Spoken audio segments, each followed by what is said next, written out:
ಮಾನ್ಯ ಸಭಾಧ್ಯಕ್ಷರೇ,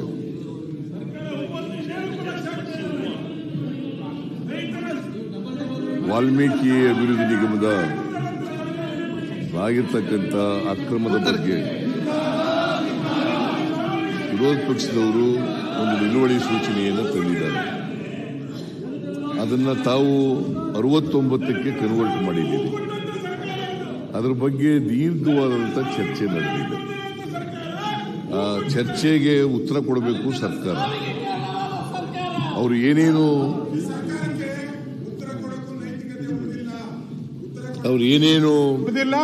ಸರ್ಕಾರ ಪ್ರಸ್ತಾಪ ಮಾಡಿದ್ದಾರೆ, ಬ್ರಹ್ಮಾಂಡ ಭ್ರಷ್ಟಾಚಾರ ಮಾಡಿ ಏನೇನು ಆರೋಪಗಳು ಸರ್ಕಾರ ಇದಕ್ಕೆ ಯಾವುದೇ ನೈತಿಕತೆಯನ್ನು ಉಳಿಸಿಕೊಂಡಿಲ್ಲ. ಸರ್ಕಾರ ರಾಜೀನಾಮೆ ಕೊಡಬೇಕು ಅಂತಾನೆ ಆಗ್ರಹ ನಮ್ದು. ಅವರು ಇದನ್ನ ಸುಮ್ಮನೆ ನಾನು ಉತ್ತರ ಕೊಟ್ಟರೆ ಉಪಯೋಗನೇ ಇಲ್ಲ. ಒತ್ತಿನ ನಂತರ ಎಫ್ಐಆರ್ ಅಲ್ಲಿ ಅವ್ರ ಹೆಸರೇ ತೆಗೆದುಬಿಟ್ಟಿದ್ದಾರೆ. ಎಫ್ಐಆರ್ ಅಲ್ಲಿ ಅವ್ರ ಹೆಸರೇ ಅಲ್ಲಿ ನಾಗೇಂದ್ರ ಇಲ್ಲ, ಅವ್ರದ್ದು ಹೆಸರೇ ಇಲ್ಲ. ಅವ್ರ ಮೇಲೆ ಎಫ್ಐಆರ್ ಹಾಕಿಲ್ಲ. ಬೋಗಸ್ ಆಗಿ ಈ ಹಗರಣವನ್ನು ಮುಚ್ಚಾಕುವಂತದ ಏನಾಗುತ್ತೆ ಮಾಡ್ತಾ ಇದೆ. ಈ ನೈತಿಕತೆನೇ ಅವರು 26ನೇ ತಾರೀಕು ಉತ್ತರ ಹೇಳೋ ನೈತಿಕತೆಯನ್ನು ಸರ್ಕಾರ ಕಟ್ಕೊಂಡಿದೆ. 27ನೇ ತಾರೀಕು ಕಂಪ್ಲೇಂಟ್ ಕೊಟ್ಟಿದ್ದಾರೆ. 28ನೇ ತಾರೀಕು ವಾಲ್ಮೀಕಿ ಅಭಿವೃದ್ಧಿ ನಿಗಮದ ಅವರು ರಾಜಶೇಖರನ್ ಅವರು ಕಂಪ್ಲೇಂಟ್ ಕೊಟ್ಟಿದ್ದಾರೆ. 3/6/2024 ಮಹೇಶ ಅಂತಕ್ಕಂಥವರು ಬ್ಯಾಂಕಿನ ಅಧಿಕಾರಿ ಅವರು ಕಂಪ್ಲೇಂಟ್ ಕೊಟ್ಟಿದ್ದಾರೆ. ಈಗ 3 ಕಂಪ್ಲೇಂಟ್ಗಳಿದ್ದಾವೆ. ಒಂದು ಕಂಪ್ಲೇಂಟ್ ಅನ್ನ ಸಿಬಿಐ ನೋಡ್ತಾ ಇದ್ದಾರೆ. 3/6/2024 ಕೊಟ್ಟಿರ್ತಕ್ಕಂಥದ್ದನ್ನ. ಆಮೇಲೆ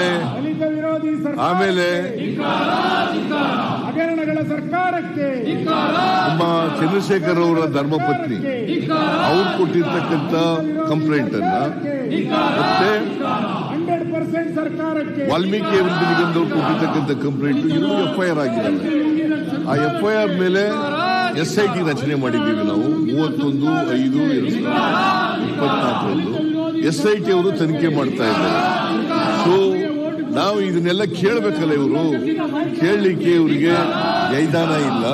ಯಾಕಂತಂದ್ರೆ ಇವ್ರ ಕಾಲದಲ್ಲಿ ಆಗಿರ್ತಕ್ಕಂಥ ಹಗರಣಗಳನ್ನೆಲ್ಲ ಬಿಚ್ಚಿಡ್ತಾರೆ ಅಂತಕ್ಕಂಥ ಭಯ ಇವರಿಗೆ. ಯಾಕಂತಂದ್ರೆ ಇವರ ಹಗರಣಗಳಲ್ಲಿ ಇವರು ಏನು ಲೂಟಿ ಹೊಡೆದು ಬಿಟ್ಟಿದ್ದಾರೆ. ಆಗಿದ್ದಂತ ಯಡಿಯೂರಪ್ಪ ಅವರಾಗ್ಲಿ, ಬಸವರಾಜ ಬೊಮ್ಮಾಯಿ ಅವರಾಗ್ಲಿ ಯಾರು ರಾಜೀನಾಮೆ ಕೊಡಲಿಲ್ಲ. ಯಾವ ಮಂತ್ರಿ ಮೇಲೂ ಕೂಡ ಕ್ರಮ ತಗೊಳ್ಳಿಲ್ಲ. ದುಡ್ಡು ಹಾಗೇನೆ ಲೂಟಿ ಹೊಡೆದು ಬಿಟ್ಟರು. ಇವರು ಭ್ರಷ್ಟಾಚಾರದ ಪಿತಾಮಹರು. ಇವರು ಬಿಜೆಪಿಯವರು ಭ್ರಷ್ಟಾಚಾರದ ಪಿತಾಮಹರು. ಇವರು ನಮಗೆ ಪಾಠ ಹೇಳ್ಕೊಡ್ಲಿಕ್ಕೆ ಬಂದಿದ್ದಾರೆ. ಯಾಕೆಂತಂದ್ರೆ ಇವ್ರ ಕಾಲದ ಎಲ್ಲ ಭ್ರಷ್ಟಾಚಾರ ಗೊತ್ತಾಗ್ಬಿಡ್ತದೆ. ನಾನು ಅವೆಲ್ಲನೂ ಕೂಡ ಬಿಚ್ಚಿಡ್ತೇನೆ, ಅವೆಲ್ಲನೂ ಕೂಡ ಇಲ್ಲಿ ಹೇಳ್ಬಿಡ್ತೇನೆ. ಅದಕ್ಕೋಸ್ಕರ ಉತ್ತರ ಕೇಳಬಾರದು, ಮುಖ್ಯಮಂತ್ರಿಗಳ ಉತ್ತರ ಕೇಳಬಾರದು. ನಾನು ಮಾನ್ಯ ಅಧ್ಯಕ್ಷರೇ, ಇದು ಮೊದಲನೇ ಸಾರಿ ಹಣಕಾಸಿನ ಮಂತ್ರಿ ಆಗಿಲ್ಲ. ಈ ರಾಜ್ಯದ ಹಣಕಾಸಿನ ಮಂತ್ರಿ ಆಗಿಲ್ಲ. 15 ಬಜೆಟ್ಗಳನ್ನು ಮಂಡಿಸಿದ್ದೀನಿ. 14 ವರ್ಷಗಳ ಕಾಲ ಹಣಕಾಸಿನ ಮಂತ್ರಿಯಾಗಿ ಈ ರಾಜ್ಯದ ಹಣಕಾಸನ್ನು ನಿಭಾಯಿಸಿದ್ದೀನಿ. ಯಾವಾಗಲೂ ಕೂಡ ಇಷ್ಟೊಂದು ಕೆಟ್ಟ ರೀತಿಯಲ್ಲಿ ವಿರೋಧ ಪಕ್ಷದವರು ನಡ್ಕೊಂಡಿರಲಿಲ್ಲ. ಸುಳ್ಳು ಆರೋಪಗಳನ್ನ ಮಾಡಿರಲಿಲ್ಲ. ಇವತ್ತು ಪ್ರಚಾರಕ್ಕೋಸ್ಕರ, ರಾಜಕೀಯಕ್ಕೋಸ್ಕರ ಇವರ ಕೇಂದ್ರದಿಂದ ಇವ್ರಿಗೆ ಏನು ಇನ್ಸ್ಟ್ರಕ್ಷನ್ ಇದೆ, RSS ಇಂದ ಏನು ಇನ್ಸ್ಟ್ರಕ್ಷನ್ ಇದೆ, ಕೇಂದ್ರ ಸರ್ಕಾರದಿಂದ ಏನು ಇನ್ಸ್ಟ್ರಕ್ಷನ್ ಇದೆ, ಇವರ ಪಕ್ಷದಿಂದ ಏನು ಇನ್ಸ್ಟ್ರಕ್ಷನ್ ಇದೆ, ಅದಕ್ಕೋಸ್ಕರವಾಗಿ ಪ್ರಚಾರಕ್ಕೋಸ್ಕರ ಮಾಡ್ತಾ ಇದ್ದಾರೆ. ಅವರು ಉತ್ತರ ಕೇಳಬೇಕಾಗಿತ್ತು. ಕೇಳಿ ಆಮೇಲೆ ಇವರಿಗೆ ಕ್ಲಾರಿಫಿಕೇಶನ್ ಕೇಳಲಿಕ್ಕೆ ನೀವು ಅವಕಾಶ ಮಾಡಿಕೊಡ್ತಿದ್ದೀರಿ. ಕ್ಲಾರಿಫಿಕೇಶನ್ ಕೇಳಿ ಇವ್ರಿಗೆ ಬೇಕಾದದನ್ನ ಪಡ್ಕೊಳ್ಳಿಕ್ಕೆ ಸಾಧ್ಯ ಇರ್ತಿತ್ತು. ಆದ್ರೆ ಇವರು ಬಂದಿರ್ತಕ್ಕಂಥ ದುರುದ್ದೇಶದಿಂದ ಬಂದಿದ್ದಾರೆ. ಉತ್ತರ ಕೇಳಬಾರ್ದು. ನಾವು ಇವರು 7 ಗಂಟೆ ಚಿಲ್ಲರೆ ಮಾತಾಡಿದಾಗ ನಾವು ಎಲ್ಲ ಸಹನೆಯಿಂದ ಕೇಳಿದ್ದೀವಿ. ನಾನು ಒಮ್ಮೆ ಮಾತ್ರ ಎದ್ದಿಂತದ್ದು ಅಶೋಕ್ ಅವರು, ಲೀಡರ್ ಆಫ್ ದಿ ಅಪೋಸಿಷನ್, ಅವರು ಎದ್ದಿಂತಾಗ ಅವರು ಮಾತನಾಡುವಾಗ ಒಮ್ಮೆಲೂ ಕೂಡ ನಾವು ಮಾತಾಡಲಿಲ್ಲ. ನಮ್ಮ ಪಕ್ಷದ ಯಾರೂ ಕೂಡ ಮಾತಾಡಲಿಲ್ಲ. ಅವರೆಲ್ಲರೂ ಕೇಳಿದ್ದಾರೆ. ನಮ್ದು ಹೇಳೋದು ಕೇಳಬೇಕಲ್ಲ. ಪ್ರಜಾಪ್ರಭುತ್ವದ ವ್ಯವಸ್ಥೆಯಲ್ಲಿ ಈ ತರ ವಿರೋಧ ಪಕ್ಷದವರು ನಡ್ಕೊಂಡಿರ್ತಕ್ಕಂಥದ್ದು ಇದು ಪ್ರಜಾಪ್ರಭುತ್ವದ ಕಗ್ಗೊಲೆ, ಪ್ರಜಾಪ್ರಭುತ್ವದ ಕಗ್ಗೊಲೆ, ಸಂಸದೀಯ ವ್ಯವಸ್ಥೆಯ ಕಗ್ಗೊಲೆ, ಸಂಸದೀಯ ವ್ಯವಸ್ಥೆಯ ಕಗ್ಗೊಲೆ. ಇವರಿಗೆ ರಾಜ್ಯದ ಹಿತಾಸಕ್ತಿ ಬೇಕಾಗಿಲ್ಲ, ರಾಜ್ಯದ ಸಮಸ್ಯೆಗಳನ್ನು ಚರ್ಚೆ ಮಾಡಲಿಕ್ಕೆ ಬೇಕಾಗಿಲ್ಲ. ಇವರಿಗೆ ಆ ರಾಜ್ಯದ ಸಮಸ್ಯೆಗಳನ್ನು ಚರ್ಚೆ ಮಾಡಲಿಕ್ಕೆ ಇವರಿಗೆ ಇಷ್ಟ ಇಲ್ಲ. ಇವತ್ತು ಪ್ರವಾಹ ಬಂದಾಗ ಪ್ರವಾಹದ ಬಗ್ಗೆ ಚರ್ಚೆ ಮಾಡುವಾಗ ಯಾರ ಒಬ್ಬ ಸದಸ್ಯರು ಇವರು ನಗಾಡ್ಕೊಂಡು ಗೇಲಿ ಮಾಡ್ಕೊಂಡು ನಾವು ಅದಕ್ಕೋಸ್ಕರ ಪ್ರವಾಹ ಬಂದಿರ್ತಕ್ಕಂಥ ಸಂದರ್ಭದಲ್ಲಿ ಇದನ್ನು ಚರ್ಚೆ ಮಾಡಬೇಕು ಅಂತೇಳಿ ನಾನು ಉತ್ತರ ಕೊಡೋದನ್ನು ಕೂಡ ನಿಲ್ಲಿಸಿ ಅವರಿಗೆ ಅವಕಾಶವನ್ನು ನಾವು ಮಾಡಿಕೊಟ್ಟಿದ್ದೀವಿ. ನಾವು ಕೂಡ ಉತ್ತರ ಕೊಟ್ಟಿದ್ದೀವಿ, ಸಮರ್ಪಕವಾದಂತ ಉತ್ತರ ಕೊಟ್ಟಿದ್ದೀವಿ. ನನ್ನ ಸದಸ್ಯರುಗಳು ಎಲ್ಲರೂ ಕೂಡ ಅವರವ್ರ ಜಿಲ್ಲೆಗಳಲ್ಲಿ ಆಗಿರ್ತಕ್ಕಂಥ ಪ್ರವಾಹದ ಬಗ್ಗೆ, ಹಾನಿಯಾಗಿರೋದ್ರ ಬಗ್ಗೆ, ಮಳೆ ಎಷ್ಟಾಗಿರೋದ್ರ ಬಗ್ಗೆ, ಮಳೆಯಿಂದ ಮನೆಗಳ ಹಾನಿಯಾಗಿರೋದ್ರ ಬಗ್ಗೆ, ರಸ್ತೆಗಳ ಹಾನಿಯಾಗಿರೋ ಬಗ್ಗೆ, ವಿದ್ಯುತ್ ಶಕ್ತಿ ಕಂಬಗಳ ಹಾಳಾಗಿರೋದ್ರ ಬಗ್ಗೆ, ವಿದ್ಯುತ್ ಶಕ್ತಿ ಹಾನಿಯಿಂದ ಆಗಿರ್ತಕ್ಕಂಥ ತೊಂದರೆಗಳ ಬಗ್ಗೆ, ಎಲ್ಲ ವಿಚಾರಗಳ ಬಗ್ಗೆ ಕೂಡ, ಬೆಳೆ ಹಾನಿಯಾಗಿರೋದ್ರ ಬಗ್ಗೆ ಎಲ್ಲ ವಿಚಾರಗಳ ಬಗ್ಗೆ ಕೂಡ ಪ್ರಸ್ತಾಪ ಮಾಡಿದ್ದಾರೆ. ನೀವು ಅವಕಾಶ ಮಾಡಿಕೊಟ್ಟಿರ್ತಕ್ಕಂಥದ್ದು ಸ್ವಾಗತಾರ್ಹವಾದಂತ ವಿಚಾರ. ಯಾಕಂದ್ರೆ ಇವ್ರಿಗೆ, ಬಿಜೆಪಿಯವರಿಗೆ ಈ ರಾಜ್ಯದ ಹಿತ ಕಾಪಾಡಬೇಕು, ರಾಜ್ಯದ ಜನರ ಸಮಸ್ಯೆಗಳ ಬಗ್ಗೆ ಚರ್ಚೆ ಮಾಡಬೇಕು. ಅವರಿಗೆ ಆಸಕ್ತಿ ಇಲ್ಲ. ರಾಜಕೀಯ ಮಾಡಬೇಕು, ಪ್ರಚಾರ ಮಾಡಬೇಕು. ಮಾನ್ಯ ಅಧ್ಯಕ್ಷರೇ, ಇವ್ರ ಕಾಲದೆಲ್ಲ ಹೇಳ್ತೀನಿ. ಈಗ ನಾನು ಇವ್ರ ಕಾಲದಲ್ಲಿ ಏನೇನಾಯ್ತು, ಇವ್ರ ಮೇಲೆ ಯಾವ್ಯಾವ ಎಂಕ್ವೈರಿಗಳು ನಡೀತಾ ಇದ್ದಾವೆ, ಎಷ್ಟು ಎಂಕ್ವೈರಿಗಳು ನಡೀತಾ ಇದ್ದಾವೆ ಅಂತಕ್ಕಂಥದ್ದನ್ನೆಲ್ಲ ಹೇಳ್ತೀನಿ. ಅದರಿಂದ ನಾನು ಓರಲ್ ಉತ್ತರವನ್ನ ಕೊಡೋದಿಲ್ಲ. ಅದಕ್ಕೋಸ್ಕರ ಲಿಖಿತವಾದಂತ ಉತ್ತರವನ್ನ ನಾನು ಓದಲಿಕ್ಕೆ ತಾವು ಅವಕಾಶ ಮಾಡಿಕೊಡ್ಬೇಕು. ಇದು ರೆಕಾರ್ಡ್ಗೂ ಕೂಡ ಹೋಗ್ಬೇಕು. ಯಾಕಂತಂದ್ರೆ ಅವರು ಸುಳ್ಳು ಆರೋಪವನ್ನ ಮಾಡಿದ್ದಾರೆ. ನಾವು ಯಾವತ್ತೂ ಕೂಡ ವಾಲ್ಮೀಕಿ ಅಭಿವೃದ್ಧಿ ನಿಗಮದಲ್ಲಿ ಡಿಸ್ಅಪ್ರೂವೇಷನ್ ಆಗಿಲ್ಲ ಅಂತ ಹೇಳಿಲ್ಲ. ಯಾರನ್ನು ರಕ್ಷಣೆ ಮಾಡಲ್ಲ. ನ್ಯಾಯಯುತವಾಗಿ ತನಿಖೆ ಮಾಡಿಸ್ತಾ ಇದ್ದೀವಿ. SIT ಮಾಡಿದ್ದೀವಿ. CBIನವರು ಅವ್ರಿಗೆ ಕಂಪ್ಲೇಂಟ್ ಕೊಟ್ಟ ಮೇಲೆ ಅವರೇ ಮಾಡ್ತಾ ಇದ್ದಾರೆ. ಯಾಕಂದ್ರೆ RBI ಆರೋಪದ ಪ್ರಕಾರ 25 ಕೋಟಿಗಿಂತ ಜಾಸ್ತಿ ಅಕ್ರಮ ಆಗಿದ್ರೆ ಅಂತ ಕೇಸ್ನಲ್ಲಿ CBI ಬರಬೇಕು ಅಂತ ಹೇಳಿದ್ದಾರೆ. ಅವರು ಬ್ಯಾಂಕ್ ಅವ್ರ ಕೈ ಕೆಳಗಡೆ ಬರೋದ್ರಿಂದ, ಕೇಂದ್ರ ಸರ್ಕಾರದ ಕೈ ಕೆಳಗಡೆ ಬರೋದ್ರಿಂದ CBI ಇವತ್ತು ಎಂಟರ್ ಆಗಿದೆ. ಜೊತೆಗೆ ಇಡಿ ಕೂಡ ಮಾಡ್ತಾ ಇದೆ. ಇಡಿ ಹಿಂದೆ ಯಾವ ಹಗರಣಗಳಲ್ಲೂ ಕೂಡ ಬಂದಿರಲಿಲ್ಲ. ಇವತ್ತು ಇಡಿ ಇದಕ್ಕಿದ್ದಾಲೆ ಅವರೇ ಸುವೋಮೋಟೋ ಎಂಟ್ರಿ ಆಗಿ ಇವತ್ತವರಿಗೆ ನಮ್ಮ ಪೊನ್ನಣ್ಣವರು ಮಾತಾಡಿದ್ರು. ಈಗ ನಿನ್ನೆ ಮಾತಾಡಿದ್ರು. ಪೊನ್ನಣ್ಣವರು ಮಾತಾಡುವಾಗ ಹೇಳಿದ್ರು 171 ಪ್ರಕರಣಗಳಲ್ಲಿ ವಿರೋಧ ಪಕ್ಷದವರ ಮೇಲೆ 115 ಪ್ರಕರಣಗಳಲ್ಲಿ ಇವರು ಹಾಕಿದ ನಾಚಿಕೆ ಆಗಲ್ಲ. ಇವರಿಗೆ ಮನ ಮರ್ಯಾದೆ ಇದೆಯಾ? ಇದು ಪ್ರಜಾಪ್ರಭುತ್ವನ? ಇದು ಸಂವಿಧಾನ ಹೇಳಿದೆಯಾ? ಸಂಸದೀಯ ವ್ಯವಸ್ಥೆ ಇದೆಯಾ? ಇವರಿಗೆ ಸಂವಿಧಾನದ ಬಗ್ಗೆ ಗೌರವ ಇಲ್ಲ, ಪ್ರಜಾಪ್ರಭುತ್ವದ ಮೇಲೆ ಗೌರವ ಇಲ್ಲ, ಸಂಸದೀಯ ವ್ಯವಸ್ಥೆ ಬಗ್ಗೆ ಗೌರವ ಇಲ್ಲ. ಅದರಂತೆ ನಡ್ಕೊಳ್ಳಲ್ಲ. ಇವರು ಬಾಯಿ ಬಂದಾಗಿ ಬೇಜವಾಬ್ದಾರಿತನದಿಂದ ಮಾತಾಡ್ತಾರೆ. ಇವರು ಬೇಜವಾಬ್ದಾರಿತನ. ಇವರು ಯಾವತ್ತೂ ಕೂಡ ಪರಿಶಿಷ್ಟ ಜಾತಿ, ಪರಿಶಿಷ್ಟ ವರ್ಗಗಳು ಅವ್ರು ಯಾವತ್ತೂ ವಿರುದ್ಧವಾಗಿರ್ತಕ್ಕಂಥವ್ರು. ಅವ್ರಿಗೆ ವಿರುದ್ಧವಾಗಿರ್ತಕ್ಕಂಥವ್ರು. ಸಂವಿಧಾನ ಬಂದಾಗಲೇ ಸಂವಿಧಾನವನ್ನು ವಿರೋಧ ಮಾಡಿದಂಥವ್ರು, RSSನವರು. ಇವರು ನಮಗೆ ಪಾಠ ಹೇಳ್ಕೊಡ್ತಾರೆ ಸಾಯೋಕೆ. ಇವತ್ತು ಪರಿಶಿಷ್ಟ ಜಾತಿ, ಪರಿಶಿಷ್ಟ ವರ್ಗದವರಿಗೆ ಅವ್ರ ಹಿತ ಕಾಪಾಡಲಿಕ್ಕೆ ನಾವು ಮಾಡಿರ್ತಕ್ಕಂಥ ರಾಜೀನಾಮೆ ಕೊಡಿ. ಈ ದೇಶದಲ್ಲಿ ಅಥವಾ ಕರ್ನಾಟಕದ ಮುಖ್ಯಮಂತ್ರಿ ಯಾರು ಮಾಡಿರಲಿಲ್ಲ, ನಾವು ಮಾಡಿದ್ದೀವಿ. ನಾನು ಈಗಾಗಲೇ ಅದನ್ನು ಪ್ರಸ್ತಾಪ ಮಾಡಿದ್ದೀನಿ. ಈ ವರ್ಷ 39,121 ಕೋಟಿ ರೂಪಾಯಿಗಳಿಂದ ಪರಿಶಿಷ್ಟ ಜಾತಿ, ಪರಿಶಿಷ್ಟ ವರ್ಗಗಳ ಅವರ ಜನಸಂಖ್ಯೆಗೆ ಅನುಗುಣವಾಗಿ ಅಭಿವೃದ್ಧಿ ಮಾಡಬೇಕು ಅಂತ ಹೇಳಿ ಹಣ ಇಟ್ಟಿದ್ದೀವಿ. ಅಧ್ಯಕ್ಷರೇ, ನಮ್ಮ ಮೇಲೆ ನಮಗೆ ಇವರು ಯಾವತ್ತೂ ಕೂಡ ದಲಿತರ ವಿರೋಧಿಗಳು. ಇವರು ಪರಿಶಿಷ್ಟ ಜಾತಿ, ಪರಿಶಿಷ್ಟ ವರ್ಗದವರು, ಅಲ್ಪಸಂಖ್ಯಾತರು, ಹಿಂದುಳಿದವರು ಅವರ ದಲಿತರ ಸಾಮಾಜಿಕ ನ್ಯಾಯಕ್ಕೆ ವಿರುದ್ಧವಾಗಿರ್ತಕ್ಕಂಥ ನಮಗೆ ಪಾಠ ಹೇಳ್ಕೊಡ್ತಾರ? ಸಾಮಾಜಿಕ ನ್ಯಾಯದ ಬಗ್ಗೆ ಪಾಠ ಹೇಳ್ಕೊಡ್ತಾರ? ಬಿಜೆಪಿಯವರು ಯಾವತ್ತೂ ಕೂಡ ಸಾಮಾಜಿಕ ನ್ಯಾಯದ ಪರವಾಗಿರ್ತಕ್ಕಂಥವರಲ್ಲ. ಸಂವಿಧಾನದ ಬಗ್ಗೆ ಗೌರವ ಇಲ್ಲ, ಪ್ರಜಾಪ್ರಭುತ್ವದ ಬಗ್ಗೆ ಗೌರವ ಇಲ್ಲ, ಜನರ ಹಿತಾಸಕ್ತಿ ಕಾಪಾಡೋದ್ರಲ್ಲಿ ಇವರು ಸಂಪೂರ್ಣ ಸೋತಿದ್ದಾರೆ. ಕೇಂದ್ರದಲ್ಲಿ 10 ವರ್ಷ ಆಯ್ತು. 10 ವರ್ಷದಿಂದ ನಾವು ಕರ್ನಾಟಕದಲ್ಲಿ ಮಾಡಿರ್ತಕ್ಕಂಥ SCP TSP ಕಾಯ್ದೆ ಮಾಡಿ ಹೇಳಿದ್ರೆ ಮಾಡಕ್ಕಾಗಿಲ್ಲ ಇವ್ರ ಕೈದಲ್ಲಿ, ಇವತ್ತವರೆಗೆ ಮಾಡಿಲ್ಲ. ಬಿಜೆಪಿ ಅಧಿಕಾರದಲ್ಲಿರ್ತಕ್ಕಂಥ ಸರ್ಕಾರ ರಾಜ್ಯಗಳಲ್ಲಿ ಮಾಡಿಲ್ಲ, ಎಲ್ಲೂ ಮಾಡಿಲ್ಲ. ಎಲ್ಲಿ ಮುನಿಯಪ್ಪನವರೇ ಮಾಡಿದಾರ? ಅಂಬೇಡ್ಕರ್ ಅನ್ನ ಸೋಲಿಸಿದ ಎಲ್ಲೂ ಮಾಡಿಲ್ಲ. ಇವರಿಗೆ ಯಾರಿಗೋಸ್ಕರ ಮಾಡಿರೋದು SCP TSP ಕಾಯ್ದೆ? ಸರ್ಕಾರಕ್ಕೆ ಪರಿಶಿಷ್ಟ ಜಾತಿ ಪರಿಶಿಷ್ಟ ವರ್ಗದವರ ಅವರಿಗೆ ಅಭಿವೃದ್ಧಿ ಹಣದಲ್ಲಿ ಅವರ ಜನಸಂಖ್ಯೆಯ ಋಣವಾಗಿ ಖರ್ಚು ಮಾಡಬೇಕು ಅಂತ ಮಾಡಿರ್ತಕ್ಕಂಥದ್ದು. ಇವರು ನಮಗೆ ಪಾಠ ಹೇಳ್ಕೊಡ್ತಾರ? ಇವ್ರಿಗೆ ಯಾವತ್ತಾದ್ರೂ ಕೂಡ ಪರಿಶಿಷ್ಟ ಜಾತಿ ಪರಿಶಿಷ್ಟ ವರ್ಗದವ್ರ ಬಗ್ಗೆ, ಇವ್ರಿಗೆ ಹಿಂದುಳಿದವ್ರ ಬಗ್ಗೆ, ಅಲ್ಪಸಂಖ್ಯಾತರ ಬಗ್ಗೆ ಕಾಳಜಿ ಇದೆಯಾ? ಅದಕ್ಕೋಸ್ಕರ ಮಾನ್ಯ ಅಧ್ಯಕ್ಷರೇ, ನಾನು ನಿಮ್ಮಲ್ಲಿ ಮನವಿ ಮಾಡೋದಿಷ್ಟೇನೆ, ನಾನು ಸಂಪೂರ್ಣ ಇವರ ಉತ್ತರ ಕೇಳಲಿಕ್ಕೆ ಇವರು ಅಡ್ಡಿಪಡಿಸ್ತಕ್ಕಂಥ ಪ್ರಯತ್ನವನ್ನು ಮಾಡ್ತಾ ಇದ್ದಾರೆ. ಅದಕ್ಕೋಸ್ಕರ ರಿಟರ್ನ್ ಸ್ಪೀಚ್ ಅನ್ನ ಓದ್ಬಿಡ್ತೀನಿ, ನನಗೆ ಅವಕಾಶ ಮಾಡಿಕೊಡ್ಬೇಕು, ರೆಕಾರ್ಡ್ ಕೂಡ. ಮಾನ್ಯ ಅಧ್ಯಕ್ಷರೇ, ಕರ್ನಾಟಕ ಮಹರ್ಷಿ ವಾಲ್ಮೀಕಿ ಪರಿಶಿಷ್ಟ ವರ್ಗಗಳ ಅಭಿವೃದ್ಧಿ ನಿಗಮ ನೇಮಕದ ಹಗರಣ ಕುರಿತ ಮುಂದುವರೆದ ಉತ್ತರವನ್ನು ಸದನದಲ್ಲಿ ಲಿಖಿತ ರೂಪದಲ್ಲಿ ಮಂಡಿಸುತ್ತಿದ್ದೇನೆ. ಬಿಜೆಪಿಯವರ ಹುನ್ನಾರ ಇಷ್ಟೇ. ಒಂದು ಮುಖ್ಯಮಂತ್ರಿ ಹೆಸರಿಗೆ ಮಸಿ ಬಳಿಯುವುದು, ಎರಡನೆಯದು ಸರ್ಕಾರ ಪರಿಶಿಷ್ಟ ಜಾತಿ ಪಂಗಡಗಳ ವಿರುದ್ಧ ಎಂದು ಬಂಧಿಸುವುದು. ಎರಡೂ ಎಂದಾದರೂ ಸಾಧ್ಯವೇ?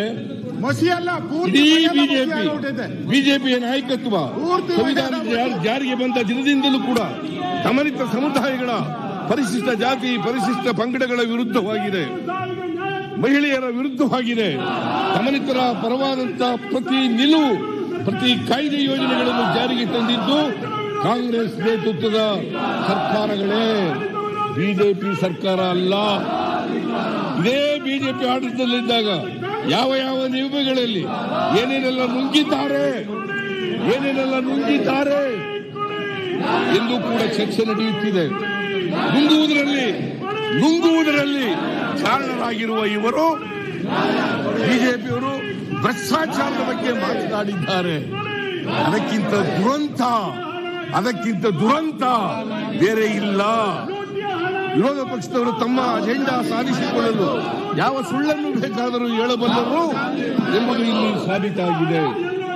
ಮಹರ್ಷಿ ವಾಲ್ಮೀಕಿ ಅಭಿವೃದ್ಧಿ ನಿಗಮದಲ್ಲಿ ಈ 89.63 ಲಕ್ಷ ಹಣ ಅಕ್ರಮವಾಗಿ ಹೈದರಾಬಾದಿನ RBL ಬ್ಯಾಂಕಿಗೆ ವರ್ಗಾವಣೆಯಾಗಿರುತ್ತದೆ.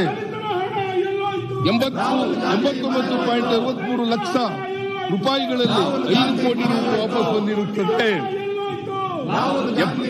63.63 ಕೋಟಿ ರೂಪಾಯಿಗಳಲ್ಲಿ 45,02,98,000 ರೂಪಾಯಿಗಳು ಉಳಿತಾಯ ಖಾತೆಯಿಂದ ವರ್ಗಾವಣೆಯಾಗಿರುತ್ತದೆ. ಇನ್ನುಳಿದ 44 ಕೋಟಿ 60 ಲಕ್ಷ ರೂಪಾಯಿಗಳನ್ನು ನಿಗಮವು ಇಟ್ಟಿದ್ದ ಫಿಕ್ಸೆಡ್ ಡಿಪಾಸಿಟ್ ಮೇಲೆ ಓವರ್ ಡ್ರಾಫ್ಟ್ ತೆಗೆದಿದ್ದಾರೆ. ಓವರ್ ಡ್ರಾಫ್ಟ್ ಎಂದರೆ ಒಂದು ರೀತಿಯ ಸಾಲವೇ. ಇದು ಅತ್ಯಂತ ಪರಿಣಿತರಾದ ಪಳಗಿದ ಖದೀಮರ ಕೆಲಸವೇ.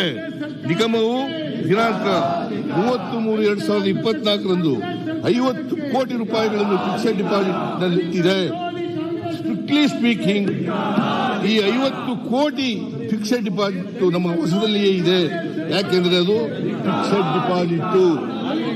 ವಿರೋಧ ಪಕ್ಷದವರು ಹೇಳಿದ ಎರಡನೇ ಸುಳ್ಳು, ವಿಜಯೇಂದ್ರ ಅವರು ಹೇಳಿದಂತ ಎರಡನೇ ಸುಳ್ಳು.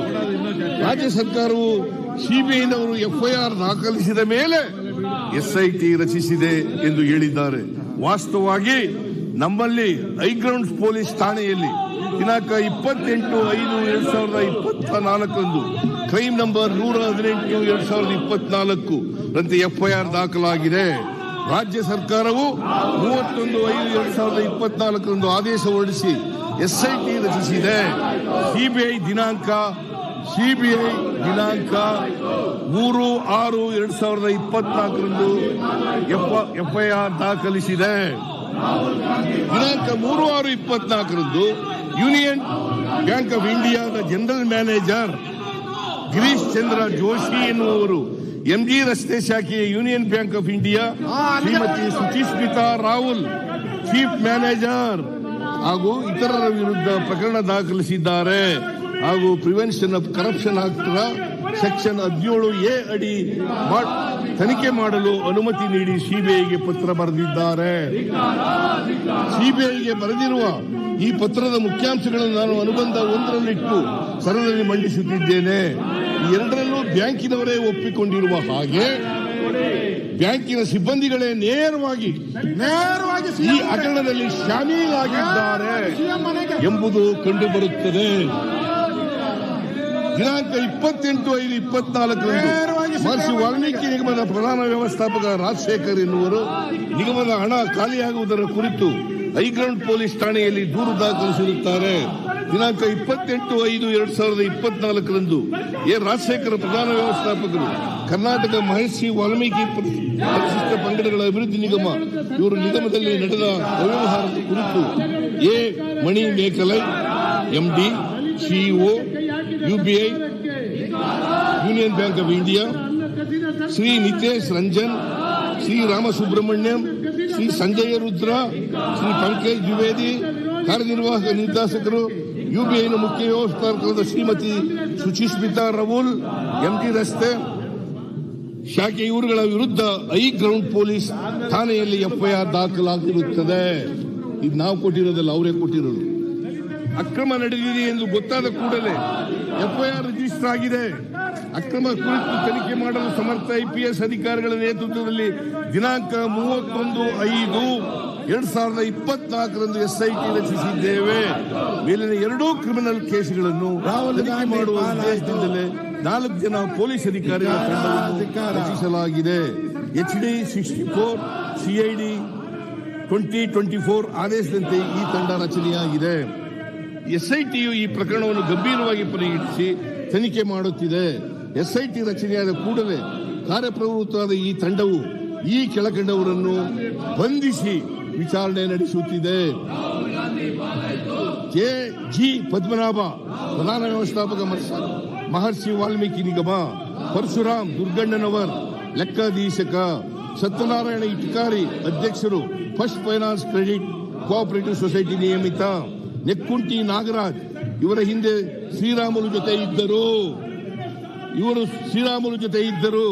ನಾಗೇಶ್ವರರಾವ್ ನೆಕ್ಕುಂಟಿ ನಾಗರಾಜ್ ಬಾಮೈದ್ರ, M ಚಂದ್ರಮೋಹನ್ ಹೈದರಾಬಾದ್, ಗಾದಿರಾಜು ಸೂರ್ಯನಾರಾಯಣ ವರ್ಮಾ ಹೈದರಾಬಾದ್, ಜಗದೀಶ್ GK ಉಡುಪಿ, ತೇಜ ಟಮ್ಟಮ್ ಬೆಂಗಳೂರು, ಚಿಟ್ಟಲ ಶ್ರೀನಿವಾಸ ಗಚ್ಚಿ ಬೌಲಿ, ಸಾಯಿ ತೇಜ ಹೈದರಾಬಾದ್, ಕಾಕಿ ಶ್ರೀನಿವಾಸ್ ರಾವ್ ಆಂಧ್ರಪ್ರದೇಶ.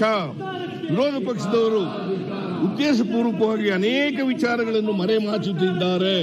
ಪ್ರಮುಖವಾಗಿ ಬ್ಯಾಂಕಿನವರೇ ದಿನಾಂಕ 3/6/2024 ಸಿಬಿಐಗೆ ನೀಡಿರುವ ದೂರಿನಲ್ಲಿ ಒಪ್ಪಿಕೊಂಡಿರುವ ಹಾಗೆ MG ರಸ್ತೆಯ ಬ್ರಾಂಚಿನ ಅಧಿಕಾರಿಗಳು ನೇರವಾಗಿ ಅಕ್ರಮದಲ್ಲಿ ಭಾಗಿಯಾಗಿದ್ದಾರೆ. ಬ್ಯಾಂಕಿನ ಅಧಿಕಾರಿಗಳು ಶಿವಕುಮಾರ ಎಂಬ ಅಕ್ರಮ ವ್ಯಕ್ತಿ ಇದುವರೆಗೆ ತಿಳಿದು ಬಂದಿರುವ ಪ್ರಕಾರ ಹೈದರಾಬಾದಿನ ಸಾಯಿ ತೇಜ ಎಂಬ ವ್ಯಕ್ತಿಯನ್ನು ಶಿವಕುಮಾರ ಎಂದು ಹೇಳಿ ನಕಲಿ ದಾಖಲೆಗಳನ್ನು ಸೃಷ್ಟಿಸಿದ್ದಾರೆ. ಈ ವಿವರಗಳನ್ನು ಸರಿಯಾಗಿ ಪರಿಶೀಲಿಸದೆ ಅಕ್ರಮವಾಗಿ ಹಣ ವರ್ಗಾಯಿಸಲು ನೆರವಾಗಿದ್ದಾರೆ.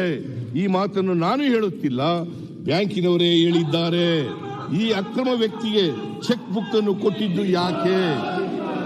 ಈ ಚೆಕ್ಗಳನ್ನು ಆಧರಿಸಿ NEFT ನೆಫ್ಟ್ RTGS ಮಾಡಲು ಅವಕಾಶ ಕೊಟ್ಟಿದ್ದು ಏಕೆ? MG ರಸ್ತೆಯ ಶಾಖೆಯ ಮುಖ್ಯಸ್ಥರು ಉಪಮುಖ್ಯಸ್ಥರು ಚೆಕ್ಗಳನ್ನು ಸರಿಯಾಗಿ ಪರಿಶೀಲಿಸದೆ ಅಕ್ರಮ ಎಸಗಿದ್ದಾರೆ ಎಂದು ಬ್ಯಾಂಕಿನವರೇ ಹೇಳಿದ್ದಾರೆ. ಇದನ್ನೆಲ್ಲ ಆಧರಿಸಿ ಬ್ಯಾಂಕಿನ ಮೇಲಾಧಿಕಾರಿಗಳು ಸಿಬಿಐಗೆ ಬರೆದ ದೂರಿನಲ್ಲಿ ತಮ್ಮ ಸಿಬ್ಬಂದಿಯ ಅಧಿಕಾರಿಗಳ ತಪ್ಪುಗಳನ್ನು ಒಪ್ಪಿಕೊಂಡಿದ್ದಾರೆ. ಬ್ಯಾಂಕ್ನವರೇ ಒಪ್ಪಿಕೊಂಡಿದ್ದಾರೆ. ವಿರೋಧ ಪಕ್ಷದವರಿಗೆ ನಾನು ಕೇಳ ಬಯಸುವುದೇನೆಂದರೆ, ಯೂನಿಯನ್ ಬ್ಯಾಂಕು ರಾಷ್ಟ್ರೀಕೃತ ಬ್ಯಾಂಕು ಅಥವಾ ಖಾಸಗಿ ಬ್ಯಾಂಕು, ಯೂನಿಯನ್ ಬ್ಯಾಂಕು ರಾಷ್ಟ್ರೀಕೃತ ಬ್ಯಾಂಕು ಅಥವಾ ಖಾಸಗಿ ಬ್ಯಾಂಕು ರಾಷ್ಟ್ರೀಕೃತ ಬ್ಯಾಂಕು ಹೌದಾದರೆ ಕೇಂದ್ರದ ಯಾವ ಇಲಾಖೆ ಕೆಳಗೆ ಬರುತ್ತಾರೆ? ಹಣಕಾಸು ಇಲಾಖೆ ಕೆಳಗೆ ತಾನೆ. ಹಣಕಾಸು ಇಲಾಖೆ ಯಾರ ಅಧೀನದಲ್ಲಿದೆ? ಹಣಕಾಸು ಸಚಿವೆ ನಿರ್ಮಲಾ ಸೀತಾರಾಮನ್ ಅವರ ಈ ಹಗರಣದ ಜವಾಬ್ದಾರಿಯನ್ನು ಹೊರುತ್ತಾರೆಯೇ? ನಾನು ಯಾಕೆ ಈ ಪ್ರಶ್ನೆಯನ್ನು ಕೇಳಿದೆ ಎಂದರೆ, ರಾಜ್ಯದ ಎಪಿಎಂಸಿಯಲ್ಲಿ 47 ಕೋಟಿ 16 ಲಕ್ಷ ರೂಗಳ ಹಗರಣ ನಡೆದಾಗ ಯಡಿಯೂರಪ್ಪ ಮುಖ್ಯಮಂತ್ರಿ ಆಗಿದ್ದರು. ಶ್ರೀ ಯಡಿಯೂರಪ್ಪ ಮುಖ್ಯಮಂತ್ರಿ ಆಗಿದ್ದರು. ಬೊಮ್ಮಾಯಿ ಗೃಹ ಸಚಿವರು ಹಾಗೂ ಎಪಿಎಂಸಿ ಸಚಿವರೂ ಆಗಿದ್ದರು. ಈಗ ವಾಲ್ಮೀಕಿ ನಿಗಮದಲ್ಲಿ ಯಾವ ರೀತಿ ಹಗರಣ ನಡೆದಿತ್ತೋ ಅದೇ ರೀತಿಯಲ್ಲಿ ಹಗರಣ ನಡೆದಿತ್ತು ಇವರಿದ್ದಾಗ. ಆದರೆ ಬ್ಯಾಂಕಿನವರು ತಮ್ಮ ಸಸ್ಪೆನ್ಸ್ ಅಕೌಂಟ್ನಲ್ಲಿದ್ದ ಹಣವನ್ನು ತೆಗೆದು ವಾಪಸ್ ತುಂಬಿದ್ದರು. ಈಗ ಹಣ ವಾಪಸ್ ತುಂಬಿ ಎಂದು ಸಿಬಿಐಗೆ ಪತ್ರ ಬರೆದಿದ್ದಾರೆ. ವಾಪಸ್ ಕಟ್ಟದಂತೆ ನಡೆದ ಶಕ್ತಿಗಳು ಯಾವುವು ಎಂಬುದು ಕೂಡ ತನಿಖೆಯಿಂದ ಬಯಲಾಗಬೇಕು. ಸಸ್ಪೆನ್ಸ್ ಖಾತೆಯಿಂದ ಹಣ ವಾಪಸ್ ಕೊಟ್ಟರೆ ಲೂಟಿ ಮಾಡಿದವರಿಂದ ವಸೂಲಿ ಮಾಡುವುದು ಯಾವಾಗ? ಅದಕ್ಕೆ ಯಾರು ಜವಾಬ್ದಾರರು? ವಾಲ್ಮೀಕಿ ಅಭಿವೃದ್ಧಿ ನಿಗಮದ ಹೆಸರಿನಲ್ಲಿ ಹಾಗೂ ಇತರ ಯಾವುದೇ ನಿಗಮದಲ್ಲಿ ಖಾತೆ ತೆರೆಯುವುದು, ವರ್ಗಾಯಿಸುವುದು ಮತ್ತು ತಮಗೆ ಬಿಡುಗಡೆಯಾದ ಅನುದಾನಗಳನ್ನು ಸಮರ್ಪಕ ರೀತಿಯಲ್ಲಿ ಜನರ ಕಲ್ಯಾಣಕ್ಕೆ ಬಳಸುವುದು ನಿಗಮದ ಮುಖ್ಯಸ್ಥರಾದ ವ್ಯವಸ್ಥಾಪಕ ನಿರ್ದೇಶಕರ ಜವಾಬ್ದಾರಿಯಾಗಿರುತ್ತದೆ. ಇದು ಪದ್ಮನಾಭನ್ ಅವರ ಜವಾಬ್ದಾರಿಯಾಗಿರುತ್ತದೆ. ದಿನಾಂಕ 26/2/2014 Union bank of India MG ರಸ್ತೆ ಶಾಖೆಗೆ ನಿಗಮದ ವ್ಯವಸ್ಥಾಪಕ ನಿರ್ದೇಶಕರು ಒಂದು ಪತ್ರವನ್ನು ಸಲ್ಲಿಸಿರುತ್ತಾರೆ.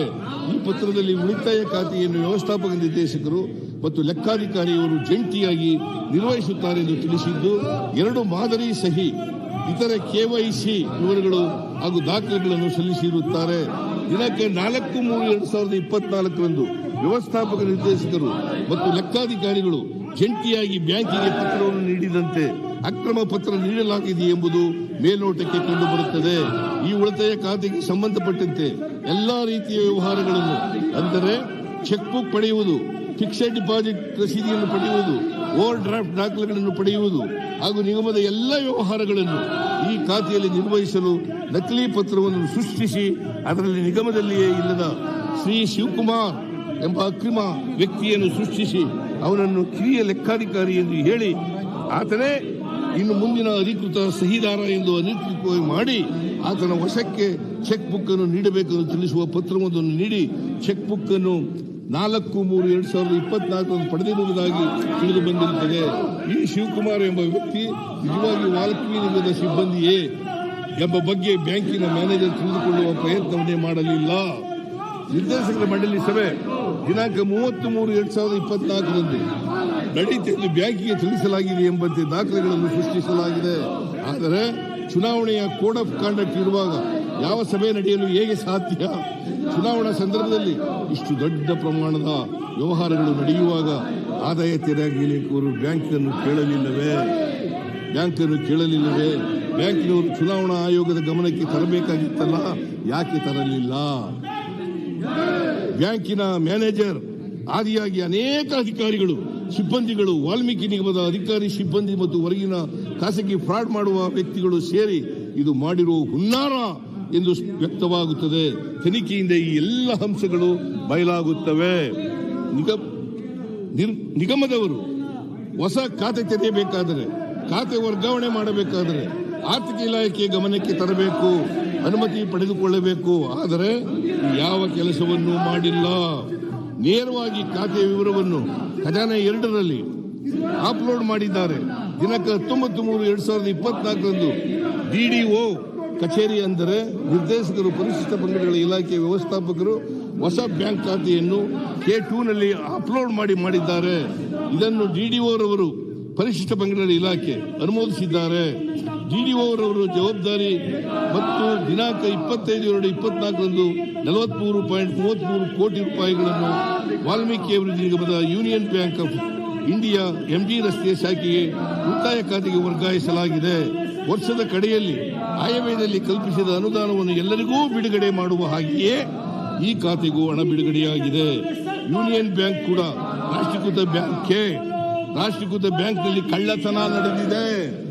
ರಾಷ್ಟ್ರೀಕೃತ ಬ್ಯಾಂಕಿನಲ್ಲಿ ಕಳ್ಳತನ ನಡೆದಿದೆ.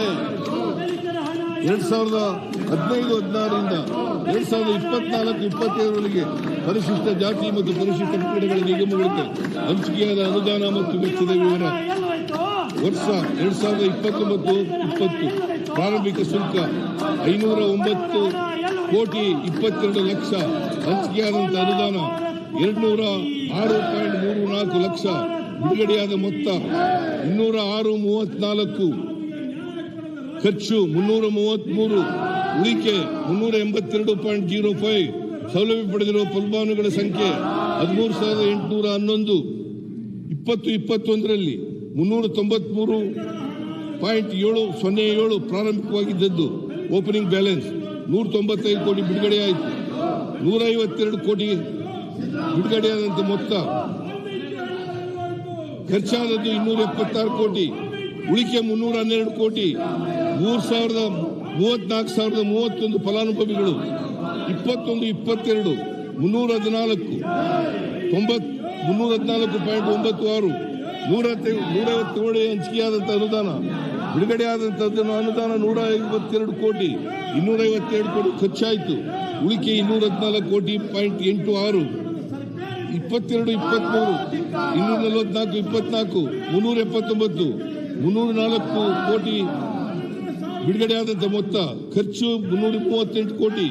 ಉಳಿಕೆ 229 ಕೋಟಿ 31 ಲಕ್ಷ. 23-24ರಲ್ಲಿ 229 ಕೋಟಿ ಓಪನಿಂಗ್ ಬ್ಯಾಲೆನ್ಸ್. 175 ಕೋಟಿ ಬಿಡುಗಡೆಯಾಯಿತು.